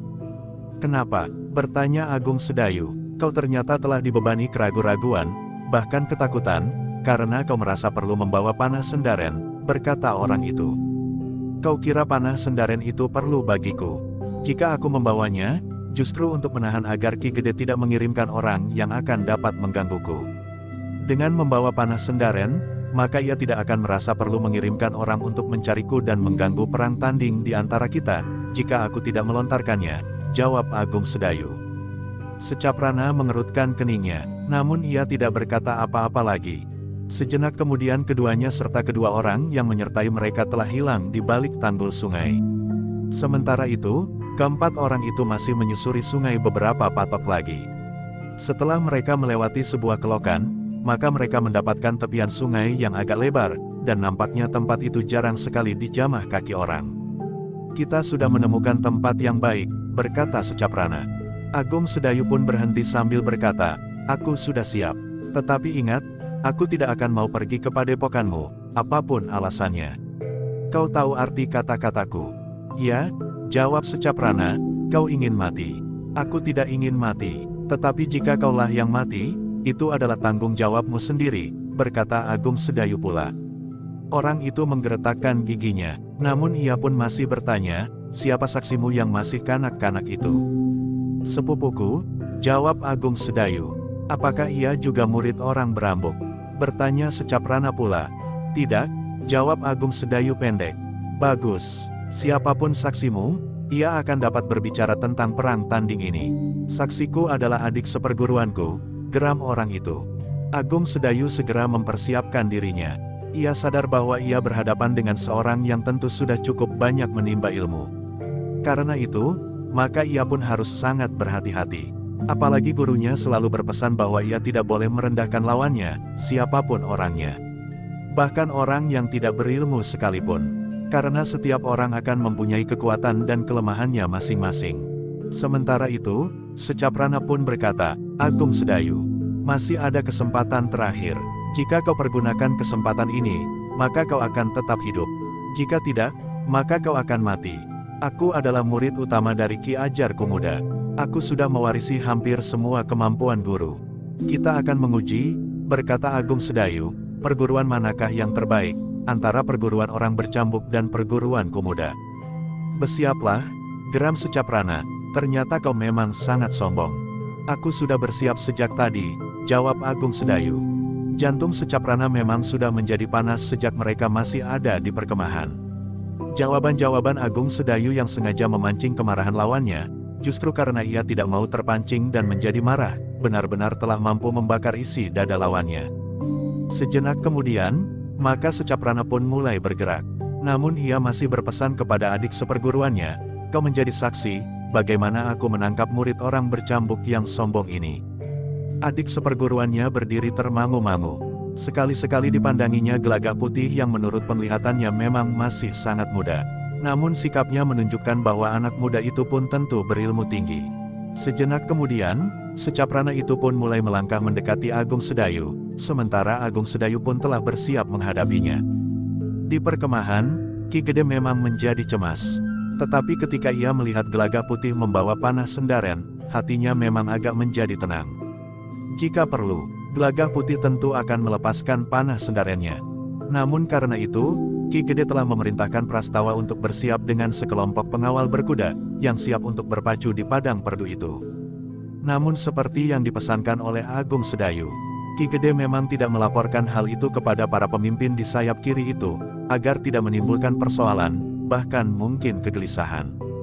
Prastawa yang sudah mendapat beberapa pesan itu memang sudah mempersiapkan diri untuk bertindak. Tetapi ia masih harus menunggu perintah. Sementara itu, Agung Sedayu dan Secaprana sudah mulai saling menjajaki. Keduanya berlandaskan ilmu yang jarang ada duanya. Namun keduanya tidak dengan serta-merta sampai ke tingkat tertinggi dari lapisan kemampuan mereka. Untuk beberapa saat keduanya masih berputaran. Sekali-sekali Secaprana mulai menyerang. Namun kemudian Agung Sedayulah yang berganti menyerang. Semakin lama semakin cepat dan semakin keras. Ketika pertempuran itu menjadi semakin cepat, maka mereka masing-masing mulai meningkatkan ilmu mereka. Mereka mulai mempergunakan kekuatan cadangan mereka selapis demi selapis, sehingga kemudian keduanya telah mendekati kemampuan tertinggi mereka. Gelagah Putih dan Secabawa memperhatikan kedua orang yang sedang bertempur itu dengan seksama. Mereka melihat lapisan-lapisan ilmu yang saling dilepaskan. Namun nampaknya keduanya tidak tergesa-gesa, sehingga untuk beberapa saat lamanya keduanya nampaknya bagaikan seimbang.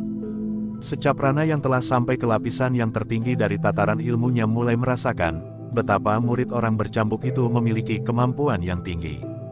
Dengan serangan-serangan yang cepat dan keras, Secaprana belum berhasil menyentuh tubuh murid orang bercambuk itu.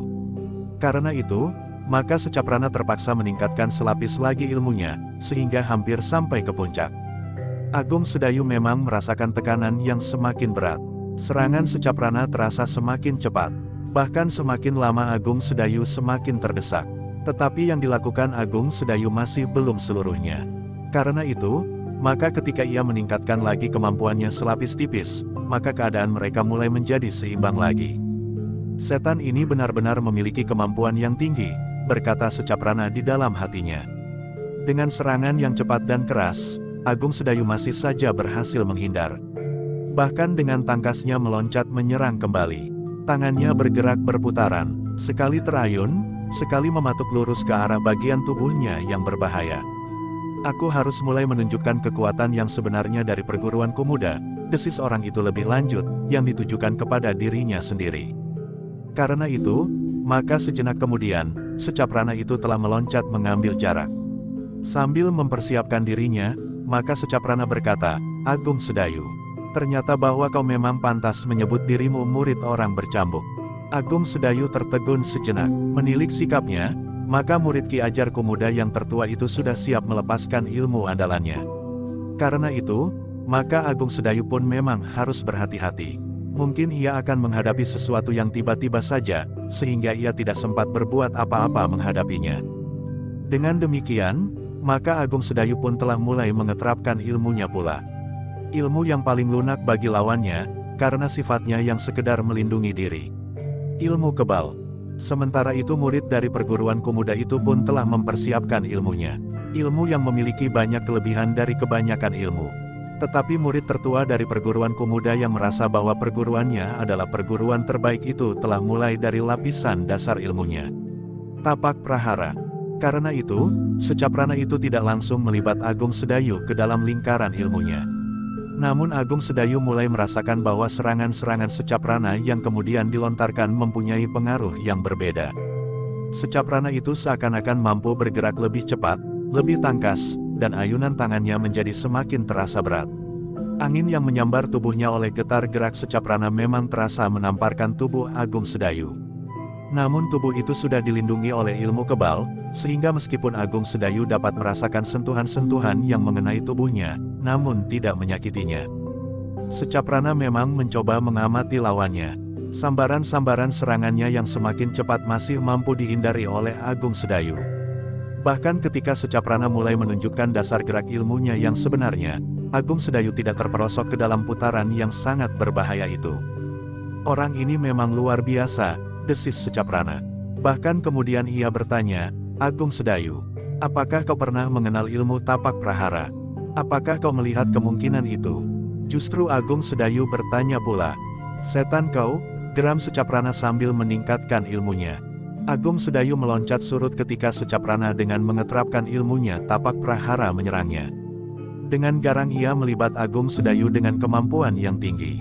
Tangannya yang terayun-ayun mengerikan menimbulkan sambaran angin yang keras, menerpa tubuh Agung Sedayu yang berloncatan menghindar. Secabawa memang ikut menjadi tegang. Ia memang menyadari bahwa saudara seperguruannya itu berilmu tinggi. Namun ternyata Agung Sedayu masih mampu mengimbanginya pula. Serangan-serangan yang garang dari ilmu tapak prahara seakan-akan tidak mampu menembus pertahanan Agung Sedayu yang rapat sekali. Gelagah Putih yang sudah sering melihat Agung Sedayu bertempur dalam tataran ilmunya yang sangat tinggi, masih menganggap bahwa yang dilakukan oleh Agung Sedayu itu adalah sekedar mengimbangi kemampuan ilmu Secaprana. Agung Sedayu sendiri nampaknya belum berniat untuk dengan cepat mengalahkan lawannya. Namun serangan Secaprana semakin lama menjadi semakin cepat. Bukan saja tangannya, tetapi kakinya pun telah ikut serta membangun serangan-serangan yang garang.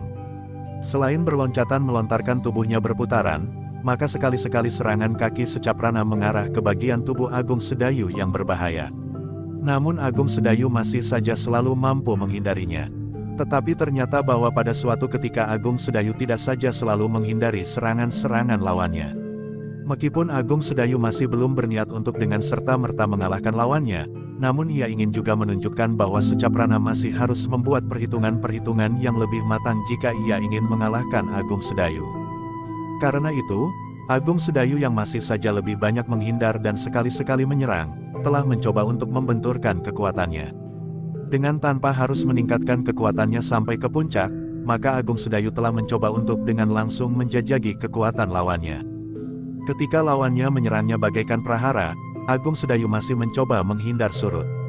Namun dengan garang lawannya itu memburunya. Sebuah serangan yang dahsyat dan sepenuh tenaga telah dilontarkannya di antara serangan-serangan praharanya. Tangan Secaprana terayun mendatar mengarah ke kening Agung Sedayu.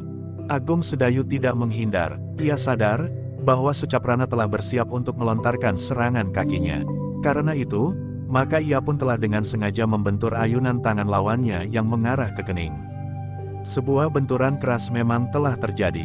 Secaprana merasakan belapak tangannya bagaikan membentur dinding besi, sehingga tulang-tulangnya bagaikan menjadi retak. Bahkan Secaprana telah terdorong selangkah surut karena kekuatannya sendiri yang bagaikan memental balik. Namun ternyata bahwa Secaprana itu telah bertindak cepat. Sekali lagi ia meloncat dengan serangan kaki yang sangat kuat. Agung Sedayu yang masih di tempatnya tidak menghindari serangan itu. Sekali lagi ia membentur serangan Secaprana yang mengerahkan segenap kekuatannya. Akibatnya memang lebih parah bagi Secaprana. Ia sempat melupakan sakit pada tangannya yang membentur kekuatan Agung Sedayu, karena ia justru menghentakkan kekuatannya untuk menyerang dengan kakinya. Tetapi ketika serangan kakinya itulah yang membentur kekuatan Agung Sedayu, maka Secaprana itu bagaikan terlempar beberapa langkah surut. Murid tertua Ki Ajarku Muda itu telah kehilangan keseimbangannya dan jatuh berguling di pasir tepian. Secaprana memang segera bangkit, namun ia masih harus menyeringai menahan sakit pada tangan dan sekaligus kakinya. Ternyata dengan ilmunya tapak prahara yang dibanggakannya itu, ia tidak mampu mengalahkan Agung Sedayu. Namun Secaprana belum sampai ke puncak. Ia masih mampu meningkatkan serangannya. Ia tidak lagi akan mempergunakan ilmunya dengan tangan wantahnya. Namun tiba-tiba saja Secaprana itu telah menarik pedangnya. Pedang yang khusus diterimanya dari gurunya. Agung Sedayu termangu-mangu sejenak. Pedang itu adalah pedang yang lurus dan tajam di kedua sisinya. Ujungnya runcing tajam berwarna agak kebiru-biruan. Pedang yang sangat bagus, desis Agung Sedayu. Aku terpaksa membunuhmu, geram Secaprana. Apa boleh buat? Semula aku tidak ingin bersungguh-sungguh. Tetapi kau tidak tahu diri. Dengan sombong kau merasa bahwa kau akan dapat mengalahkan aku. Agung Sedayu tidak menjawab, tetapi ia telah bersiap menghadapi segala kemungkinan. Ia tidak dapat begitu saja mempercayakan diri pada ilmu kebalnya, menilik senjata lawannya yang agaknya memiliki kelebihan dari pedang kebanyakan. Mana senjatamu, murid orang bercambuk? Teriak Secaprana, jangan mati tanpa senjata di tangan. Agung Sedayu menarik nafas panjang. Sebenarnya ia masih belum merasa perlu untuk mempergunakan senjatanya menghadapi Secaprana. Namun ia memang tidak boleh merendahkannya. Pedang yang bagus bergabung dengan ilmu yang pada dasarnya adalah ilmu yang tinggi, yang disebutnya tapak prahara itu, lawannya tentu akan merupakan lawan yang sangat berbahaya. Karena itu, maka sambil berdiri tegak di atas kakinya yang renggang, Agung Sedayu mengurai senjatanya. Sebuah cambuk. Bagus, desis Secaprana sambil mengangguk-angguk. Dengan demikian maka kau adalah murid orang bercambuk sepenuhnya. Sebaiknya kau mati sambil menggenggam cambukmu. Agung Sedayu tidak menjawab, tetapi ia pun telah bersiap ketika Secaprana melangkah mendekatinya. Kau akan menyesal murid orang bercambuk. Tapak prahara akan lebih nampak dalam ilmu pedangku yang tidak ada duanya di muka bumi ini. Bersiaplah, geram Secaprana. Agung Sedayu masih tetap berdiam diri. Namun ia sudah bersiap sepenuhnya menghadapi lawannya. Demikianlah, sejenak kemudian serangan Secaprana datang bergulung-gulung seperti badai yang dahsyat menghantam tebing. Namun Agung Sedayu dengan tangkasnya selalu mampu menghindari serangan-serangan itu. Meskipun ia sudah memegang cambuknya, namun Agung Sedayu memang akan menguji seberapa jauh Secaprana menguasai ilmu praharanya. Namun ternyata bahwa ilmu prahara Secaprana itu masih belum mampu mengimbangi kemampuan Agung Sedayu setelah mengeterapkan ilmunya memperingan tubuh. Tubuhnya bagaikan mangapung tidak menyentuh tanah, berputaran dan melingkar-lingkar. Sekali justru melenting dan berputar di udara, menggeliat dan meloncat tinggi-tinggi. Secaprana benar-benar telah dibakar oleh kemarahan yang menyala-nyala di dadanya. Dihentakkannya seluruh kemampuannya untuk dapat menggapai lawannya. Tetapi ternyata Secaprana tidak mampu melakukannya. "Iblis kau!" geram Secaprana sambil mengayunkan pedangnya mendatar mengarah ke leher Agung Sedayu. Tetapi Agung Sedayu masih sempat mengelak, sehingga terlepas dari sentuhan ujung pedang yang mengerikan itu. Namun dengan tiba-tiba saja Agung Sedayu kemudian telah menghentakkan cambuknya. Demikian kerasnya sehingga suara ledakannya bagaikan telah meruntuhkan langit. Ternyata Secaprana terkejut, sehingga ia telah meloncat beberapa langkah surut. Ketika ia berdiri tegak dengan ujung pedang bergetar, maka ia melihat Agung Sedayu masih berdiri di tempatnya sambil tersenyum. "Kau terkejut?" bertanya Agung Sedayu. Agung Sedayu justru tertawa ketika ia mendengar orang itu mengumpat kasar dan berkata, "Kau ledakkan ujung cambukmu dekat telingaku. Pada kesempatan lain ujung cambukku akan menyentuh telingamu," sahut Agung Sedayu. Secaprana termangu-mangu sejenak, namun kemudian ia pun menggeram. "Sekarang bersiaplah untuk mati. Jika kau ingin memanggil kawan-kawanmu, saatnya adalah sekarang. Lontarkan panah sendarenmu." "Aku tidak akan melontarkannya," jawab Agung Sedayu. Lalu katanya, "Sekarang, marilah kita selesaikan persoalan kita.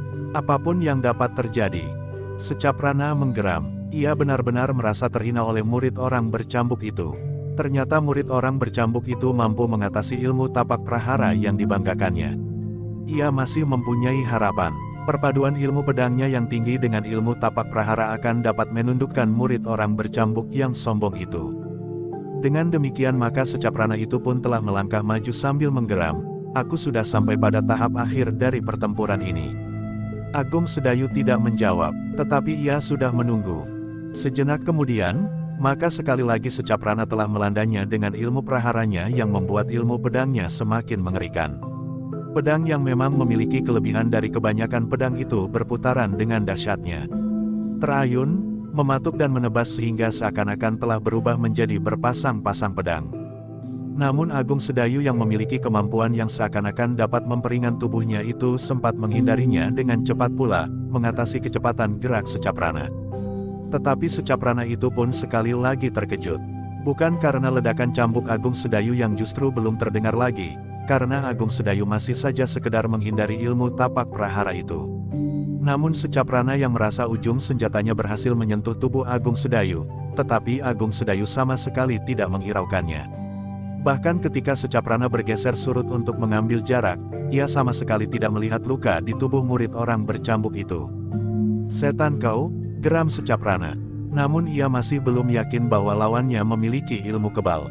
Karena itu, maka sekali lagi ia meloncat menyerang dengan garangnya. Ia memang ingin membuktikan, apakah Agung Sedayu benar memiliki ilmu kebal. Tetapi Agung Sedayu yang sudah menguasai sampai pada tingkat terakhir dari ilmu utama perguruan orang bercambuk itu tidak banyak mengalami kesulitan. Karena itu, maka ia pun masih saja berloncatan menghindar. Bahkan ketika ia mulai membunyikan cambuknya lagi, maka orang itu menjadi semakin sulit. Bahkan kemudian ujung cambuk Agung Sedayu itu benar-benar telah menyentuh kulit Secaprana, meskipun hanya seujung rambut pada lengannya. Namun lengan baju Secaprana telah koyak dan kulitnya pun telah terluka. "Iblis kau!" Secaprana mengumpat. Namun serangannya justru semakin dahsyat. Ia sudah sampai pada puncak kemampuannya. Bukan saja pedangnya yang berputaran, tetapi Secaprana sendiri telah berputaran mengitari Agung Sedayu. Namun Agung Sedayu mampu bergerak lebih cepat, sehingga setiap kali Agung Sedayu telah berada di luar lingkaran tapak prahara yang dahsyat itu. Bahkan kemudian, Ketika Agung Sedayu sudah merasa cukup lama bertempur serta sudah mengetahui puncak kemampuan lawannya, maka ia pun berniat untuk mengakhiri pertempuran. Karena itu, maka ia pun telah berusaha menembus ilmu tapak prahara itu dengan ujung cambuknya. Sekali lagi Agung Sedayu telah mengenai Secaprana dengan ujung cambuknya di betisnya. Dari lukanya darah mulai menitik.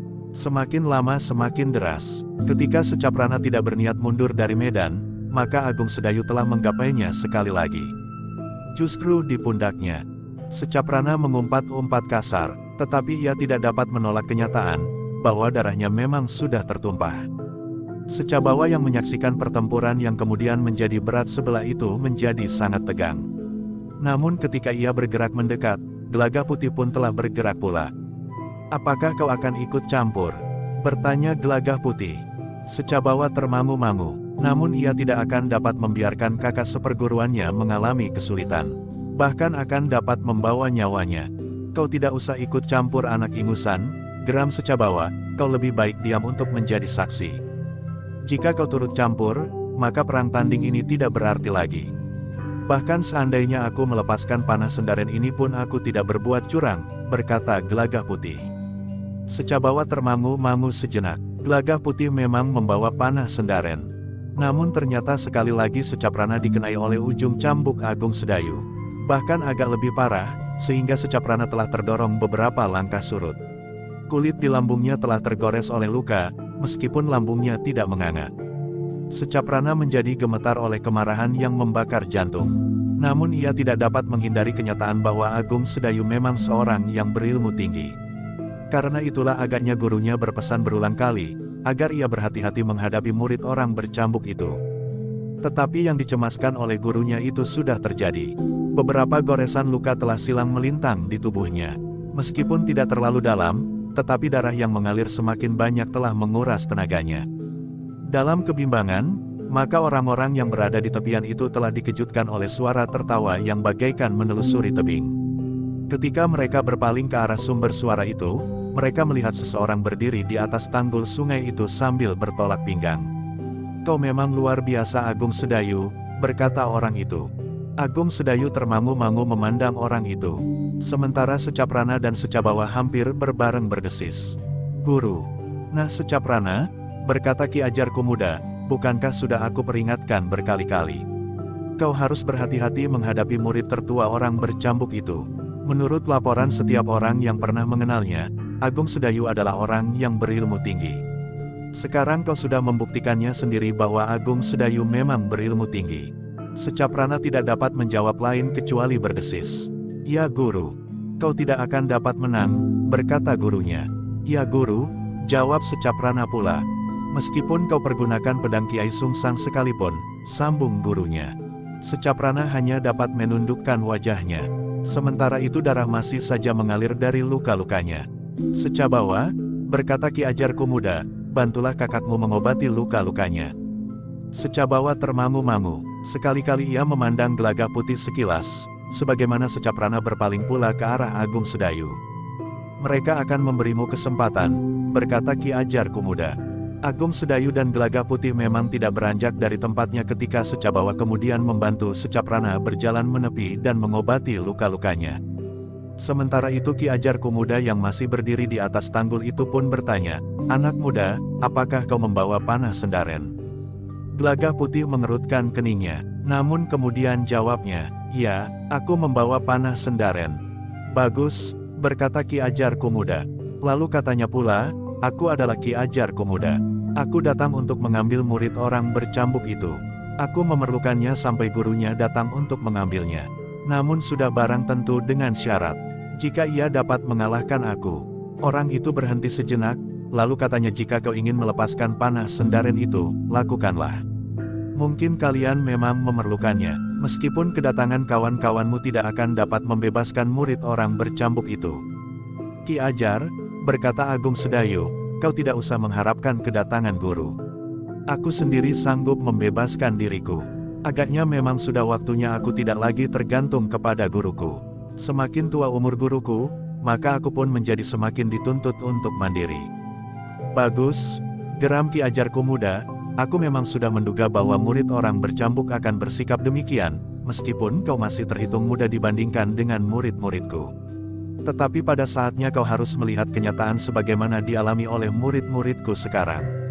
Bahwa kau harus menyerah dan tunduk atas semua perintahku.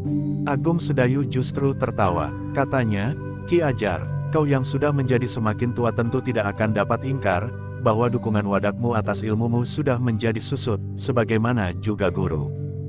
Guru telah mengajarku, bagaimana aku harus berhadapan dengan orang-orang tua sebagaimana kau. Kau masih saja mengira bahwa kau masih sebagaimana kau 5 tahun yang lalu, pada saat kemampuan wadakmu masih belum susut, sementara ilmumu berada di puncak. Tetapi sekarang, ilmumu mungkin masih tetap pada batas tertinggi dari kemungkinan yang dapat kau gapai. Tetapi wadakmu bukan wadakmu 5 tahun yang lalu. Kau memang anak pintar, sahut Ki Ajarku muda, yang kau katakan itu memang benar. Mungkin gurumu memang mengajarimu, namun aku masih tetap berada pada puncak kemampuanku, sehingga betapapun tinggi ilmu yang pernah kau warisi dari gurumu, tetapi kau masih tetap seorang anak ingusan bagiku. Agung Sedayu mengangguk-angguk kecil. Katanya, jika demikian maka pertemuan itu akan sangat menguntungkan aku. Aku akan dapat menyadap ilmu Ki Ajar yang tinggi untuk menjadi bahan peningkatan ilmuku yang masih sangat rendah ini. Itukah cara perguruan orang bercambuk berbasa-basi? Bertanya Ki Ajar, yang katanya kemudian, sudahlah. Sekarang kau tinggal memilih, ikut bersamaku, atau aku harus menangkapmu dengan kekerasan. Perlakuan atasmu sudah tentu akan berbeda. Aku sudah mengatakan, bahwa aku akan membebaskan diriku sendiri dengan caraku, jawab Agung Sedayu. Ki Ajar itu menggeleng-gelengkan kepalanya. Katanya, kau memang seorang pemberani. Tetapi menurut pendapatku, kau bukannya seorang pemberani yang sebenarnya. Kau berani menghadapi aku karena aku belum mengenal aku dan tidak tahu batas kemampuanku. Mungkin Ki Ajar, berkata Agung Sedayu, tetapi apapun yang sebenarnya ada pada diriku, namun aku tidak akan menerima tawaranmu. Kedua-duanya, kau mulai menjengkelkan aku orang muda, berkata Ki Ajar, tetapi agaknya kau memang memerlukan sedikit peringatan, agar kau menyadari dengan siapa kau berhadapan. Agung Sedayu tidak menjawab, ia menyadari sepenuhnya bahwa Ki Ajarku muda adalah seorang yang berilmu sangat tinggi. Namun ia pun tidak mau merendahkan ilmu dari perguruannya. Apapun yang akan terjadi, maka ia harus berpijak pada harga dirinya sebagai murid orang bercambuk. Dengan demikian maka kedua orang itu telah mempersiapkan dirinya. Ki Ajarku muda yang masih berada di atas tanggul itu pun segera meloncat turun sambil berdesis, untunglah aku tidak melepaskan murid-muridku menemuimu Agung Sedayu, sehingga mereka tidak harus menjadi korban kegarangan perguruan orang bercambuk. Bukan aku yang mencarinya, tetapi muridmu lah yang mencari aku. Dan itu adalah tanggung jawabmu, jawab Agung Sedayu. Ya, apa yang akan aku lakukan adalah satu pertanggungan jawab, jawab Ki Ajarku muda. Agung Sedayu tidak menjawab. Sementara Ki Ajarku muda pun melangkah semakin dekat sambil berkata, kau sudah menggenggam senjata andalan dari perguruanmu. Jangan kau simpan, kau tentu memerlukannya, untuk dapat memberikan sedikit pelajaran kepadamu, maka aku agaknya juga memerlukan senjata. Pertahanan cambukmu terlalu rapat, aku tentu tidak akan dapat menembusnya tanpa senjata apapun. Agung Sedayu masih tetap berdiam diri. Namun ia memang melihat lawannya telah menarik pedangnya. Pedang yang mirip sekali dengan pedang Secaprana. Karena Agung Sedayu agaknya memperhatikan pedang itu, maka Ki Ajarku muda berkata, pedang ini memang mirip sekali dengan pedang muridku itu. Namanya sama, Kiai Sungsang. Pedang muridku juga bernama Kiai Sungsang. Namun karena pedang muridku itu lebih muda dari pedangku, maka pedang muridku itu mendapat nama Kiai Sungsang Anom. Agung Sedayu mengangguk-angguk kecil. Sementara Ki Ajarku muda bertanya, apakah cambukmu itu juga mempunyai nama? Tidak, jawab Agung Sedayu, cambukku cambuk biasa saja. Terbuat dari jangat rangkap 3 dengan karah-karah baja. Tidak ada yang aneh. Yang aneh kau sendiri, sahut Ki Ajarku muda, kenapa kau harus berlaku demikian sombong menghadapi aku? Gurumu saja mungkin tidak akan berani bersikap sebagaimana kau lakukan. Itulah bedanya antara aku dan guruku, jawab Agung Sedayu. Kau memang iblis kecil, geram Ki Ajarku muda namun kemudian katanya, bagus. Orang-orang muda memang haus akan pengalaman dalam hidupmu. Sayang, bahwa jika kau menempuh cara yang kau lakukan sekarang, pengalamanmu akan tidak mempunyai arti lagi. Agung Sedayu menjawab singkat, apapun yang akan terjadi. Ki Ajar Kumuda merasa bahwa tidak ada gunanya lagi untuk berbicara panjang kepada orang muda itu. Karena itu, maka ia pun segera mempersiapkan senjatanya yang mendebarkan itu. Apalagi di tangan seorang yang berilmu sangat tinggi. Kita akan segera mulai, orang muda, desis Ki Ajar sambil memutar pedangnya. Agung Sedayu bergeser surut. Ia seakan-akan melihat sesuatu yang tidak wajar pada putaran pedang lawannya. Pedang itu seolah-olah telah berubah menjadi urutan pedang yang tersusun dalam satu putaran. Puluhan pedang berjajar. Satu permainan awal, berkata Agung Sedayu di dalam hatinya. Ki Ajar Kumuda yang melihat Agung Sedayu bergeser surut tertawa. Katanya, kau melihat sesuatu yang tidak kau mengerti. Ya, jawab Agung Sedayu jujur. Bahkan gurumu pun mungkin tidak dapat mengerti pula. Ki Ajar tertawa semakin keras. Namun Agung Sedayu sudah bersiap sepenuhnya. Ia harus dapat mengatasi kesulitan-kesulitan yang bakal dihadapinya. Dan ia pun sadar sepenuhnya bahwa kesulitan-kesulitan itu akan beruntun datang banyak sekali. Hampir di luar sadarnya ketika kemudian Agung Sedayu menghentakkan cambuknya sehingga ledakannya seakan-akan meruntuhkan tebing. Tetapi Ki Ajar Kumuda sama sekali tidak terpengaruh karenanya. Katanya, gembala di padang rumput pun dapat meledakkan cambuk mereka keras-keras. Namun sama sekali tidak berisi.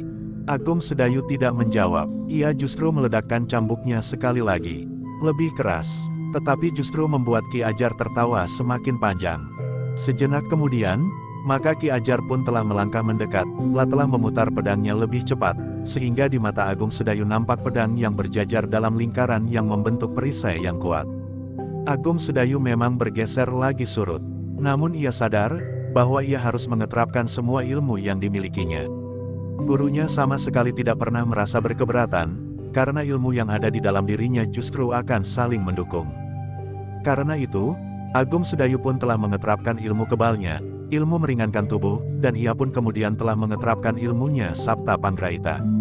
Dengan demikian, maka ia pun dapat melihat dengan ketajaman penggraitanya, putaran pedang yang sebenarnya di tangan Ki Ajar Kumuda itu. Bukan sekedar melihat dengan ketajaman matanya, meskipun berlandaskan ilmu Sapta Pandulu.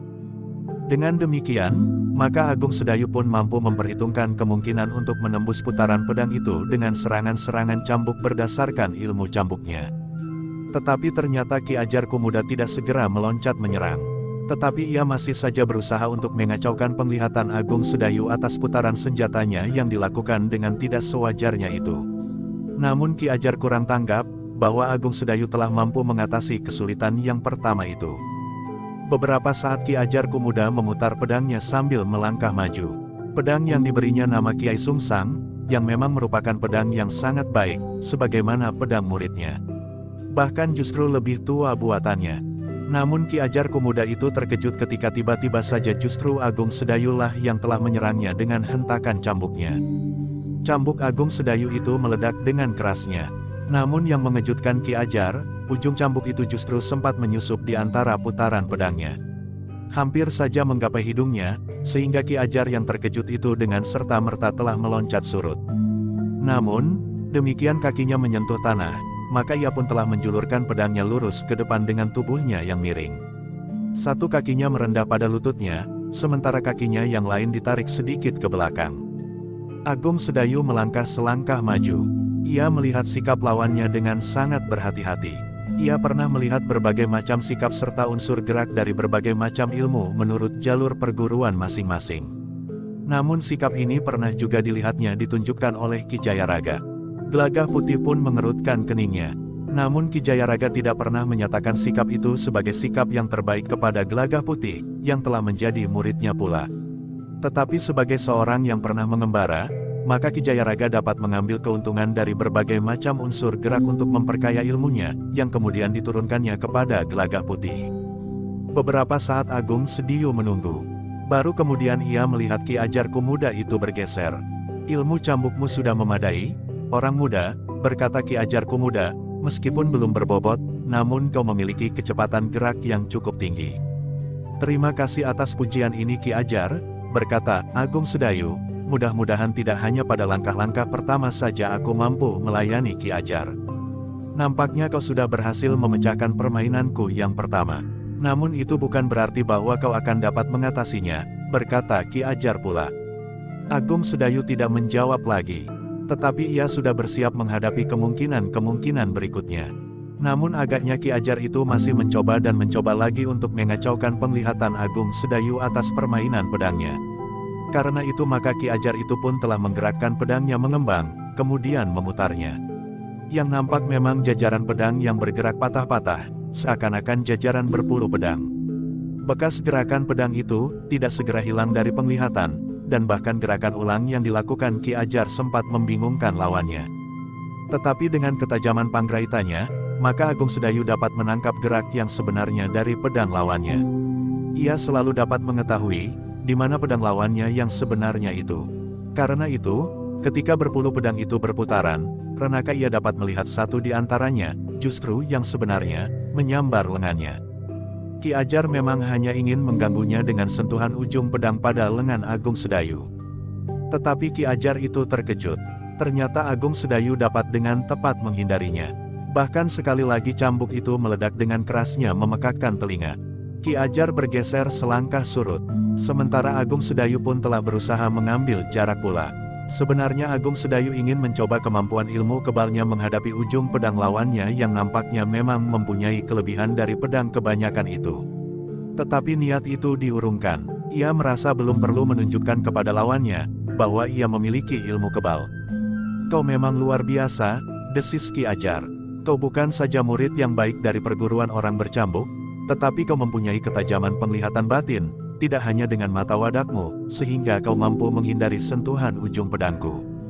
Agung Sedayu tidak menjawab, lah berdiri saja sambil menggenggam tangkai cambuknya erat-erat, sementara tangan kirinya memegangi ujung juntainya. Sikap Agung Sedayu memang meyakinkan sebagai murid terbaik dari perguruan orang bercambuk itu. Namun dengan demikian maka Ki Ajar Kumuda menjadi lebih berhati-hati. Ternyata ia tidak dapat menganggap murid orang bercambuk itu sebagai orang-orang baru dalam dunia olah kanuragan yang garang, sebagaimana murid-muridnya. Dari pengenalannya sepintas, maka ia percaya bahwa seperti dikatakan orang, Agung Sedayu adalah seorang yang berilmu tinggi, yang bahkan telah menguasai sebagian besar dari ilmu perguruan orang bercambuk. Kedudukan orang itu memang agak berbeda dengan Secaprana dalam perguruanku, berkata Ki Ajar itu di dalam hatinya. Ternyata Secaprana belum menguasai kemampuan yang pantas bagi perguruan Kumuda, sedangkan Agung Sedayu ini telah mencapai tataran yang jauh lebih tinggi. Karena itulah maka ia telah yakin akan dapat membebaskan dirinya sendiri. Namun demikian, menurut Ki Ajar Kumuda, sejauh kemampuan yang dapat disadap oleh Agung Sedayu, tentu masih jauh dari tingkat ilmu gurunya, orang bercambuk. Karena itu, maka Ki Ajar masih merasa yakin akan dapat menangkap Agung Sedayu dan membawanya ke padepokannya, untuk memanggil gurunya agar bersedia datang. Tetapi Ki Ajar sempat juga melihat keadaan muridnya. Meskipun Secaprana telah mengobati luka-lukanya, namun nampaknya ia masih belum dapat berbuat sesuatu. Tubuhnya masih nampak lemah, sehingga kemudian Secaprana itu terduduk di atas pasir tepian, sedangkan Secabawa berdiri di sampingnya sambil mengawasi pertempuran antara gurunya melawan Agung Sedayu. Di sisi lain, Gelagah Putih pun telah memperhatikan pertempuran itu dengan saksama. Tetapi ia tidak boleh lengah. Sekali-sekali ia harus memperhatikan Secabawa dan Secaprana yang meskipun sudah terluka, namun akan dapat berbuat sesuatu yang mengejutkannya. Sementara itu, pertempuran masih berlangsung di tepian. Ki Ajar Kumuda telah meloncat menyerang Agung Sedayu dengan pedangnya yang bergetar mengerikan. Ternyata Ki Ajar Kumuda yang tua itu telah menguasai ilmu pedang yang sangat tinggi. Apalagi setelah ia melihat Agung Sedayu yang dengan mudah dapat mengalahkan muridnya, maka Ki Ajar itu tidak merasa perlu menjajaki kemampuan lawannya yang masih terhitung muda itu dari awal. Ledakan-ledakan cambuk Agung Sedayu yang bagaikan memecahkan selaput telinga itu sama sekali tidak dihiraukannya, meskipun Ki Ajar selalu berusaha untuk menghindari sentuhan juntai cambuk itu. Dengan kemampuan ilmu pedangnya maka Ki Ajar Kumuda berusaha untuk menembus pertahanan ilmu cambuk Agung Sedayu, sebagaimana Agung Sedayu juga berusaha menembus pertahanan Ki Ajar Kumuda. Untuk beberapa saat mereka saling berloncatan, menyerang dan bertahan. Sekali-sekali mereka berputaran, namun kemudian berloncatan surut untuk mengambil jarak. Ki Ajar Kumuda mulai digelitik oleh kemampuan lawannya serta kecepatan geraknya. Betapapun tangkasnya seseorang, tetapi tanpa kemampuan ilmu yang seakan-akan mampu memperingan tubuhnya, tidak akan dapat bergerak secepat Agung Sedayu. Namun Ki Ajar itu juga berlandaskan ilmu tapak prahara yang gegirisi. Dengan ilmunya tapak prahara, maka Ki Ajar Komuda itu memang mampu bergerak cepat pula. Seperti angin prahara yang bergelora melanda sasarannya, menghantam dan kemudian memutar dengan dahsyatnya. Demikian pula serangan Ki Ajar Komuda dengan pedangnya yang luar biasa itu. Kilatan-kilatan yang menggertakkan jantung memancar susul menyusul, memantul dari daun pedang yang berwarna kebiru-biruan. Namun sementara itu, ujung cambuk Agung Sedayu semakin sering pula meledak dengan suara yang bagaikan memecahkan langit. Tetapi ledakan-ledakan cambuk itu sama sekali tidak mencemaskan lawannya, karena bagi Ki Ajar Komuda, ledakan-ledakan itu sama sekali tidak berarti. Meskipun demikian, Ki Ajar tidak dapat mengabaikan ujung cambuk Agung Sedayu yang akan dapat menyentuh kulitnya. Dalam pertempuran yang semakin cepat, maka Agung Sedayu pun telah semakin meningkatkan kemampuannya pula. Namun justru karena itu maka ledakan-ledakan cambuknya pun menjadi bagaikan diredam. Suaranya tidak lagi meledak bagaikan memecahkan selaput telinga. Tetapi justru karena itu, maka getaran yang timbul oleh ledakan-ledakan ujung cambuk itu, bagaikan telah menghentak-hentak dada. Ki Ajar Komuda telah meloncat untuk mengambil jarak. Sementara Agung Sedayu tidak memburunya. Tetapi ia berdiri tegak menunggu segala kemungkinan yang dapat terjadi. Ki Ajar Komuda berdiri termangu-mangu. Dipandanginya Agung Sedayu yang masih terhitung muda itu. Hampir di luar sadarnya Ki Ajar itu pun berkata, "Luar biasa Agung Sedayu. Ternyata kau belum sampai ke puncak ilmumu. Aku kira, kau telah menyerap sampai kemamanmu yang tertinggi. Ternyata dalam keadaan yang memaksa, kau masih mampu meningkatkan ilmumu. Ledakan ujung cambukmu telah memberikan isyarat kepadaku, bahwa kau memang memiliki kematangan ilmu yang kau sadap dari perguruan orang bercambuk. Karena itu, maka sudah sepantasnya bahwa kau merasa dirimu akan dapat membebaskanmu. Aku memang merasa bahwa aku tidak boleh selalu bergantung kepada guruku, Ki Ajar," jawab Agung Sedayu. "Bagus," sahut Ki Ajar, "tetapi betapapun tinggi ilmumu, namun kau tidak akan dapat menyamai gurumu. Sedangkan gurumu sekalipun tidak akan mampu mengimbangi ilmuku sekarang ini. Tetapi bagaimanapun juga kau sudah terlalu tua untuk turun ke medan," jawab Agung Sedayu, "seperti guru. Wadakmu pun sudah tidak akan dapat mendukung kemampuan ilmumu. Tulang-tulangmu sudah rapuh, dan penalaranmu pun sudah pikun, sehingga kau akan menjadi tumpangsu untuk mengeterapkan ilmumu, betapapun banyaknya tersimpan di dalam dirimu." Ki Ajar Komuda menarik nafas dalam-dalam. Katanya, "Aku memang kagum melihat keyakinanmu akan dirimu sendiri. Dalam umurmu yang masih terhitung muda, kau telah mematangkan ilmumu." "Terima kasih pujaanmu Ki Ajar," sahut Agung Sedayu, "karena itu, maka sebaiknya Ki Ajar mengurungkan niatmu untuk memancing guru datang." Tetapi Ki Ajar itu menggeleng. Katanya, "Sayang, aku sudah bertekad bulat, aku menginginkan gurumu datang." "Bagus," jawab Agung Sedayu, "aku pun sudah siap. Sejak semula sudah aku katakan, bahwa aku akan menyelesaikan persoalanku sendiri. Agaknya kau memang tidak dapat diajak berbicara lebih banyak. Karena itu, maka tidak ada cara lain yang dapat aku lakukan kecuali dengan kekerasan," berkata Ki Ajar Komuda. "Sebenarnya aku merasa sayang, bahwa seorang yang masih muda dan memiliki hari depan yang cerah harus dikorbankan. Tetapi aku tidak mempunyai cara lain." Agung Sedayu tidak menjawab lagi. Apalagi ketika Ki Ajar Komuda telah menggeretakkan pedang dengan ilmunya yang mendebarkan. Kilatan-kilatan cahaya yang memantul dari daun pedang itu rasa-rasanya bukan saja menyilaukan, tetapi memancarkan getaran yang aneh yang menyentuh jantungnya. Demikian Agung Sedayu melihat pedang itu berputar, maka jantungnya serasa berdegup semakin keras. Agung Sedayu termangu-mangu, ilmu kebalnya tidak mampu menahan getaran yang langsung menusuk melalui penglihatannya menikam jantungnya. Sementara itu, ia tidak akan dapat memalingkan penglihatannya dari pedang lawannya, karena pedang itu akan dapat menembus kulitnya jika pedang itu mampu mengoyak ilmu kebalnya. Dengan demikian, maka Agung Sedayu telah mengalami kesulitan. Sementara dengan ilmu tapak prahara lawannya telah melibatnya dalam pertempuran yang sengit. Karena itulah, maka setiap kali Agung Sedayu telah meloncat surut. Setiap kali ia kehilangan penglihatannya atas pedang lawannya, maka ia selalu mengambil jarak, lah tidak dapat mempercayakan diri pada putaran ujung cambuknya tanpa dapat melihat sasaran dengan jelas karena silau. Ki Ajar Komuda akan dapat memanfaatkan keadaannya untuk menembus putaran ujung cambuknya itu. Untuk beberapa saat Agung Sedayu mengalami kesulitan. Bahkan ketika kilatan cahaya matahari yang memantul dari daun pedang Ki Ajar Komuda itu bagaikan menutup matanya, Agung Sedayu merasakan ujung pedang lawannya itu menggapai pundaknya. Agung Sedayu terdorong surut, terasa pundaknya terasa pedih. Ternyata ujung pedang lawannya memang mampu menembus ilmu kebalnya meskipun tidak sepenuhnya. Tanpa ilmu kebal, ujung pedang itu tentu sudah menghunjam dalam-dalam dan bahkan mungkin telah melumpuhkan sebelah tangannya. Namun yang terjadi hanyalah segores tipis luka di kulitnya. Namun ujung pedang itu telah mengoyakkan bajunya dan menitikkannya darahnya pula. Kedua-duanya telah menggeram. Agung Sedayu memang menjadi marah, karena lawannya telah melukainya. Namun Agung Sedayu masih selalu mampu mengendalikan diri, sehingga ia tidak menjadi kehilangan akal. Sementara itu Ki Ajar Komuda itu pun menggeram marah. Dengan nada tinggi ia berkata, "Jadi kau memang memiliki ilmu kebal yang luar biasa kuatnya, sehingga mampu menahan tikaman ujung pedangku. Kau memang luar biasa, tetapi luka yang segores demi segores akan dapat membuat tubuhmu arang-keranjang." Agung Sedayu tidak menjawab, tetapi ia pun menyadari bahwa apa yang dikatakan oleh lawannya itu akan dapat terjadi atas dirinya. Jika ia masih saja disilaukan oleh pantulan cahaya matahari pada daun pedang lawannya, yang nampaknya memang sudah diperhitungkan dan dikembangkan dengan landasan ilmu tertentu, maka ia akan tetap mengalami kesulitan. Namun yang dilakukan oleh Agung Sedayu mula-mula adalah meningkatkan ilmu kebalnya sampai tataran tertinggi.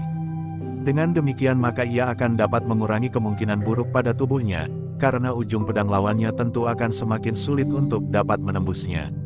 Tanpa mengerahkan segenap kekuatan yang ada, maka ujung pedang itu tentu tidak akan dapat menembus ilmu kebalnya, sehingga tidak dapat menyentuh kulitnya. Sejenak kemudian pertempuran pun telah meningkat semakin sengit. Ilmu kebal Agung Sedayu yang sampai ke puncak itu telah menggetarkan udara dan menimbulkan panas yang seakan-akan memancar dari dalam dirinya. Tetapi pedang lawannya yang berputar di panasnya matahari itu masih saja menyilaukannya. Sekali-sekali bahkan seleret kilat yang tajam membuat mata Agung Sedayu bagaikan menjadi gelap. Namun Agung Sedayu yang memiliki kemampuan mengeterapkan ilmu Sabta Panggraita itu masih saja mampu serba sedikit meraba gerak dan sikap lawannya tanpa melihatnya. Dengan demikian maka pertempuran itu masih saja berlangsung, menggetarkan jantung mereka yang menyaksikannya. Gelagah Putih yang melihat segores luka di pundak Agung Sedayu memang menjadi sangat gelisah. Agaknya ujung pedang lawannya mampu menembus ilmu kebal Agung Sedayu yang tentu sudah diterapkannya. Tanpa ilmu kebal, maka ujung pedang itu agaknya tentu sudah akan menembus sampai ke punggung. Dalam pertempuran selanjutnya, maka Agung Sedayu beberapa kali harus berloncatan surut. Ia dapat mengetahui arah serangan lawannya, tetapi dengan ilmu tapak prahara, maka Agung Sedayu sulit memperhitungkan kemungkinan-kemungkinan yang dilakukan oleh lawannya itu. Namun lawannya pun setiap kali memang mengumpat. Orang yang masih terlalu muda itu masih saja mampu mengatasi setiap kesulitan yang timbul sejak pertempuran itu dimulai. Meskipun Ki Ajar Komuda mampu melukainya, tetapi luka itu sama sekali tidak berpengaruh. Bahkan ketika ujung pedang Ki Ajar itu sekali lagi menyentuh tubuh Agung Sedayu, maka ujung senjata itu hanya mampu mengoyakkan bajunya dan meninggalkan goresan yang semakin tipis. Bersambung ke jilid 253.